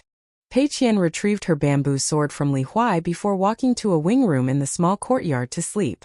She had stayed in Li Baoping's dorm the entire time before this, and only today was an exception. Chan Ping'an accompanied Li Huai back to his dorm, While heading back, they came across a scholar on night patrol, and this scholar was coincidentally Mr. Liang, the gatekeeper of the academy and a nascent-tier cultivator of little renown whom they were familiar with. Chen Ping'an made up an excuse for Li Huai, allowing him to escape punishment. The old scholar was an easygoing person, and he wasn't fussed by this at all. In fact, he even chatted with Chen Ping'an for a short while. Li Huai felt very proud about this, and he wanted the entire academy to witness this scene. That way, everyone would envy him for having such a friend. After saying goodbye to the old scholar, Chen Ping'an patted Li Huai's head and said something that the little boy didn't understand at the time.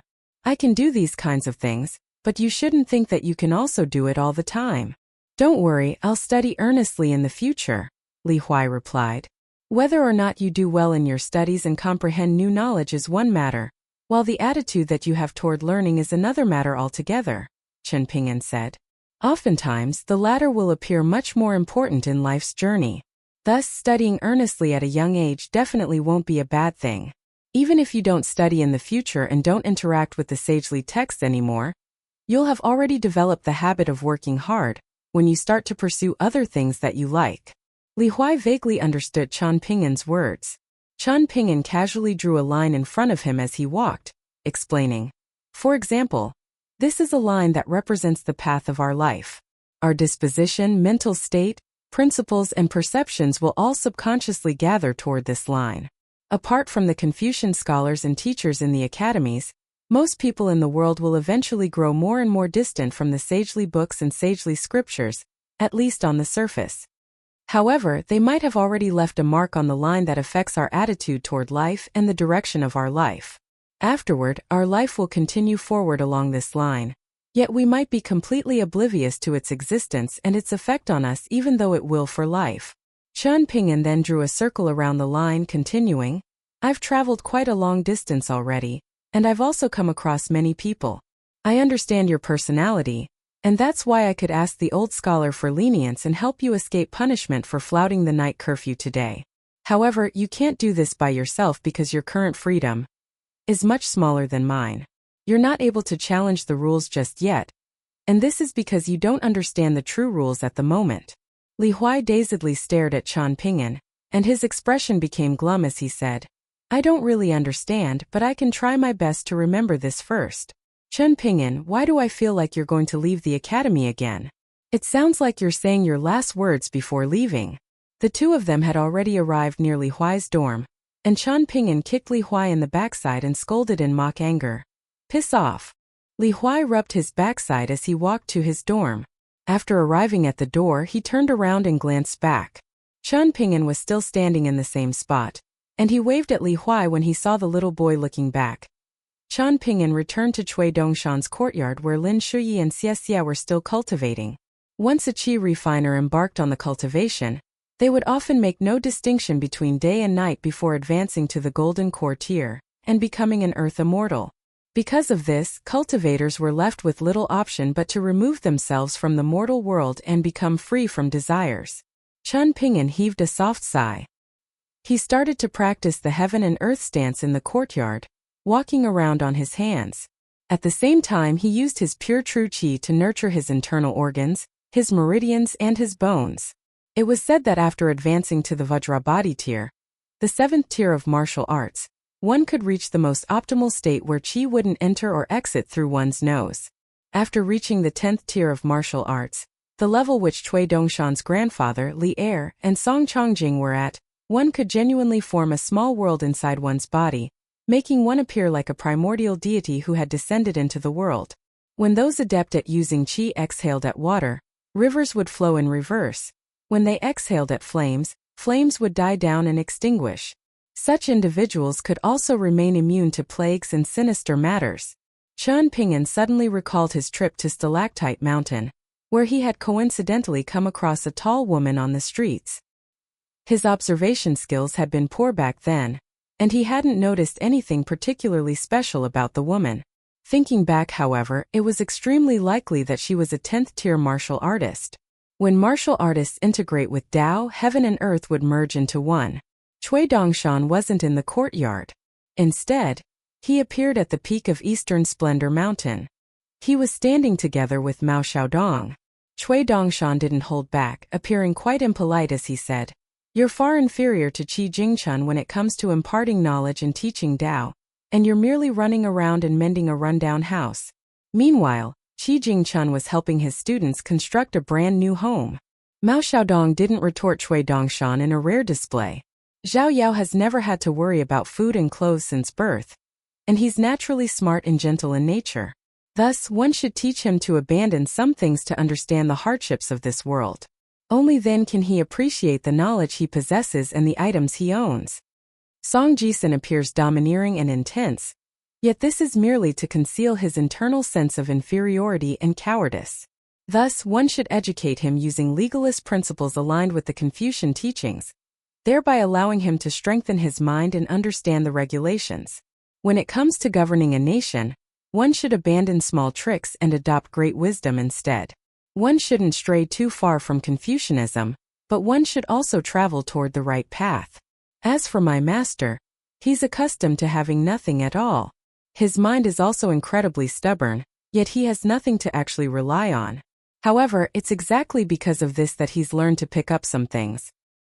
He's continually reading and meeting new people, and he's using the principles that he's ruminated over and come up with as ballast stones to stabilize his lone boat traveling through the sea of hardships. Oh, this is called teaching students according to their aptitude, and to provide education to all without any discrimination. Mao Xiaodong finally opened his mouth to speak, saying, "I admit that I'm inferior to Qi Jingchun, but this doesn't imply that I'm inferior to you, Cui Chan." Cui Dongshan smiled and replied, "Great Mountain Master Mao, don't you feel ashamed to compare yourself to me?" Mao Xiaodong pursed his lips, not honoring Cui Dongshan with a response. Cui Dongshan chuckled and asked, "When are you going to officially advance to the upper 5 tiers? I'll prepare a congratulatory gift for you at that time." Mao Xiaodong was unwilling to answer this question, and his expression was solemn as he asked, "Will any significant issues arise at the Sword Qi Great Wall? The 100 schools of thought are extremely active right now, and all of them are placing bets on the various mortal empires across the 9 continents. This is in stark contrast to their ordinary behavior, so I feel like—" Mao Xiaodong stopped and didn't say anything else. Cui Dongshan sighed with emotion and said, "Everyone in the 9 continents of the majestic world feels like having those prisoners defend against the demon tribe is expected and nothing out of the ordinary. At the same time, they also feel like it's also an undisputed responsibility of the sword cultivators. As for the truth and the eventual outcome, let us wait and see." Mao Xiaodong turned around to look at him. Cui Dongshan gazed into the distance and continued, "Putting ourselves in their shoes, would you want to return home if you were a demon tribe descendant, left behind in the majestic world? Would you want to turn around and voice the thoughts that you've been harboring for countless years to the majestic world if you were a descendant of the prisoners?" Mao Xiaodong furrowed his brows and replied, "The Sword Qi Great Wall has always been overlooked by sages from the 3 teachings." Cui Dongshan smiled and said, "To say nothing of the entire savage world and only focusing on half of it, would it be very difficult for them to breach the Sword Qi Great Wall and conquer a few continents of the majestic world if they're willing to work together and ignore all consequences?" "I feel like it won't be easy," Mao Xiaodong replied. Cui Dongshan didn't deny this, and he simply replied, "You'll find the answer if you read a few more history books." Mao Xiaodong hesitated for a moment before saying, "There's Chan Chunan, someone carrying the sun and moon on his shoulders, in the southern world continent which is located closest to Stalactite Mountain. There are some people in the history books who are renowned and praised after dying early, yet there are also those who are infamous and criticized after dying too late," Cui Dongshan said slowly. Mao Xiaodong was just about to say something else, but Cui Dongshan had already turned around and asked with a smile, "I'm just spouting nonsense here, yet you're actually taking me seriously? If it's eventually proven that you're speaking nonsense, then I'll treat you to some wine at that time," Mao Xiaodong replied. Cui Dongshan smiled and remarked, "As expected of a scholar who's about to advance to the unpolished jade tier. As your cultivation base improves, your generosity is also improving at the same time." Mao Xiaodong gazed into the distance. The majestic world was vast, and there were naturally wars raging in the various continents and various lands. However, most places were like the capital of the great Sui nation, peaceful and prosperous with children only able to read about bloody warfare and famine in books. Adults were busy working and providing daily necessities, while impoverished scholars were dreaming about achieving success and eventually making it into the imperial court. Many scholars who had already become officials, even if they had changed completely in the imperial court, might still feel guilty and ashamed in the face of the sagely teachings when they occasionally flicked through the scriptures late at night. They might yearn for a brighter and more peaceful future. Cui Dongshan looked at the unofficial disciple of the scholarly sage whom he had always looked down on before, and he suddenly stood on his tippy toes and patted his shoulder, saying, "Rest assured, at the end of the day, the majestic world still has someone like my master, your junior brother. In any case, there's still a bit of time, and Li Baoping, Li Huai, Lin Shuyi, and the others will also grow up and mature." "Oh, that's right, how did that saying go again?" Mao Xiaodong replied with an extremely famous line by his master. "Indigo is extracted from bluegrass but darker than bluegrass." Cui Dongshan coughed and said, "Truth be told, it was many thanks to me that the old scholar was able to say this back then. In fact, it won't hurt to tell you some interesting stories about this matter. At the time, the old scholar and I walked past a dye house and came across a slender and beautiful young lady." Mao Xiaodong immediately grabbed Cui Dongshan's shoulder and forcefully tossed him forward, throwing him off the peak of Eastern Splendor Mountain as he scolded in anger. "Little bastard, have you become addicted to spouting nonsense?" There were 3 moons hanging in the sky of the savage world. In this world was a colossal abyss that was shaped like an ancient well. The savage world referred to this well as the Heroic Spirit Hall. Rumors had it that this place was a battlefield ruin left behind following a huge battle between some immensely powerful great demon ancestor and a small ox-riding Taoist priest who had traveled here from far away. This battle was described in a soul-stirring manner in the savage world, and only a handful of great demons were privy to the truth. A huge battle had indeed taken place, yet it hadn't been a battle between a great demon and an ox-riding small Taoist priest. Instead, the tragic battle had taken place even longer ago. Back then, an extremely senior great demon had climbed up for thousands of years, going through great difficulties to break free from its chains and finally climb out from the bottom of the well. After arriving at the surface, however, the Taoist priest had stood at the entrance of the well and gently pushed down with a single finger, causing the great demon to plummet back into the well. And now, there was a circle of gigantic seats hovering above the walls of the so-called well. There were 14 seats in total, with each hovering at a different height. There was a shattered and upside-down mountain hovering like an elevated platform, and there was also a jade building that looked like part of the legendary ancient heavenly court. There was even an enormous corpse hovering in the boundless void. There was a magnificent throne constructed from countless skeletons, and a jade-white skeletal great demon sitting there enjoying a cup of wine while resting his foot on a head and lightly rolling it around. There was a pillar measuring 3 kilometers in height and inscribed with ancient talismans, and a blood-red snake coiled around the pillar that was hovering in the void, with numerous dull flood dragon jewels slowly circling around it. There was a tattered gray robe with no wearer billowing in the air, even though there was no wind. There was a burly figure dressed in a suit of golden armor and wearing a faceplate, and golden light continually flowing from the gaps in his armor like water. It was as if the armor were holding a scorching sun that had been confined in a deep abyss. There was a woman with the head of a human and the body of a flood dragon wearing a royal crown and dressed in black dragon robes, and her long tail directly extended into the deep abyss below. There were hundreds of ethereal women who appeared as insignificant as grains of rice compared to her colossal figure, and they were carrying peepas in their arms while their 5-colored silk ribbons hovered around their lithe figures. The woman in dragon robes appeared extremely bored, and she rested her cheek in one hand while she crushed a peepa woman with the thumb and index finger of her other hand. There was a Taoist priest dressed in snow-white Taoist robes, and they measured more than 900 meters tall and had facial features that couldn't be seen clearly. Even so, this Taoist priest still appeared extremely tiny compared to their neighbors sitting on the other seats. However, there was also a crescent moon hovering behind his back. There was a shirtless giant with 3 heads and 6 arms, and the shocking scar on its chest was completely visible as it sat on a straw mat formed from countless golden books. The scar on its chest had been left behind by the old great sword immortal from the Sword Chi Great Wall. None of the present great demons had participated in that earth-shattering battle at the Sword Chi Great Wall. Most of these hidden beings had been awakened from their endless slumber.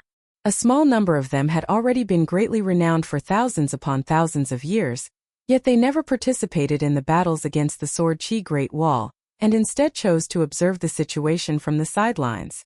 The two great demons who had gone to visit the blind old man among the 100,000 large mountains also didn't have the right to sit with these colossal beings. The 14 seats surrounded a rock hovering in the middle. An elder slowly materialized above the rock, and two primordial great demons hurriedly arrived at the same time, seemingly not daring to arrive later than the old man. The old man swept his gaze across the surroundings. There was still one empty seat, and only a single saber was resting on it. This seat was the newest addition to the heroic spirit hall above the abyss, and it was also the third highest seat excluding that of the old man. The old man didn't say anything. The savage world respected true elites more than any other place. The owner of the saber had secretly engaged in 2 life-and-death battles with the Sword Chi Great Wall's Aoyang. Yet he had also referred to his foe as a brother and enjoyed wine with him before. When he was bored and had nothing better to do, he had also run off to the 100,000 large mountains to help the blind old man move mountains around. On the seat that was only lower than that of the old man's, there was a middle-aged man dressed in Confucian robes and sitting in an upright manner. He didn't reveal his true form as a demon, and this made him appear minuscule compared to everyone else. This person's seat was hovering even higher than the seat with the saber. Including the great demon dressed in Confucian robes, all of the great demons stood up to pay their respects to the old man. "Let us begin the meeting, there's no need to wait for him," the old man said. Only after hearing this did the great demon slowly sit down. The old man looked at the great demon dressed in Confucian robes and said, "Everyone present will do as you say in a moment. If anyone refuses, then let me persuade them. If anyone obeys but is only complying in appearance but oppose in their heart." He smiled faintly before nodding and continuing, "Then I'll personally go over to have a chat with them." In the savage world, a burly man and a young boy who appeared much like a sword-carrying assistant were together. The man's clothes were clean and tidy, while the stumbling young boy behind him was dressed in ragged clothes. The young boy was also heterochromatic, and he was ridiculed and called a bastard because of this. In this vast and barren world filled with miasma, being able to wander around in human form was a sign of great power. This man had fought with Aoyang before, but he had also drunk with him as well. The young boy was carrying a Mahist mechanism called a sword case, and after filling it with swords, it was as if the young boy were a peacock flaunting its bright tail. In the Middle-earth Divine Continent, Chao Xiai from the Middle-earth Divine Continent's Great Duan Empire was dragged along by his friend Liu Zhou to travel around the world together. Chao Xiai never entered the martial sage temples, and he only ever entered the scholarly temples. As they traveled, Chao Xiai slew demons and hammered to death sinister golden core tier cultivators with his bare hands, and Liu Zhou only needed to enjoy the show on the sidelines while clapping his hands and cheering. In the past, Chao Xiai had broken through to the 5th tier while walking through the gate that separated the Sword Chi Great Wall and Stalactite Mountain. This time he silently broke through to the 6th tier while practicing fist techniques in a small nation. His concentrated aura of martial fortune seeped into the surroundings, causing a nearby martial sage temple to almost collapse from fullness. However, his martial fortune continued to spread into the surroundings like a flood, surprisingly causing the small nation's martial fortune to become countless times stronger. In the heavenly world, an injury-riddled youth was filled with inconsolable grief and indignance as he ascended a mountain to beat the heavenly drum. Heaven and earth fell silent for a brief moment, after which a young Taoist priest wearing a lotus flower hat walked out and appeared before the youth with a wide smile, taking the youth in as a disciple in place of his master. Everyone in the 5 cities and 12 pagodas of the White Jade capital was deeply shocked. From this day onward, the Tao ancestor had another direct disciple. In Mountain Cliff Academy located in the eastern treasured Vile Continent's Great Sui Nation, 2 young girls, Pei Qian and Li Baoping, were sitting in a tree atop Eastern Splendor Mountain and looking down at the scene beneath the tree. Chun Ping'an was standing there and practicing fist techniques.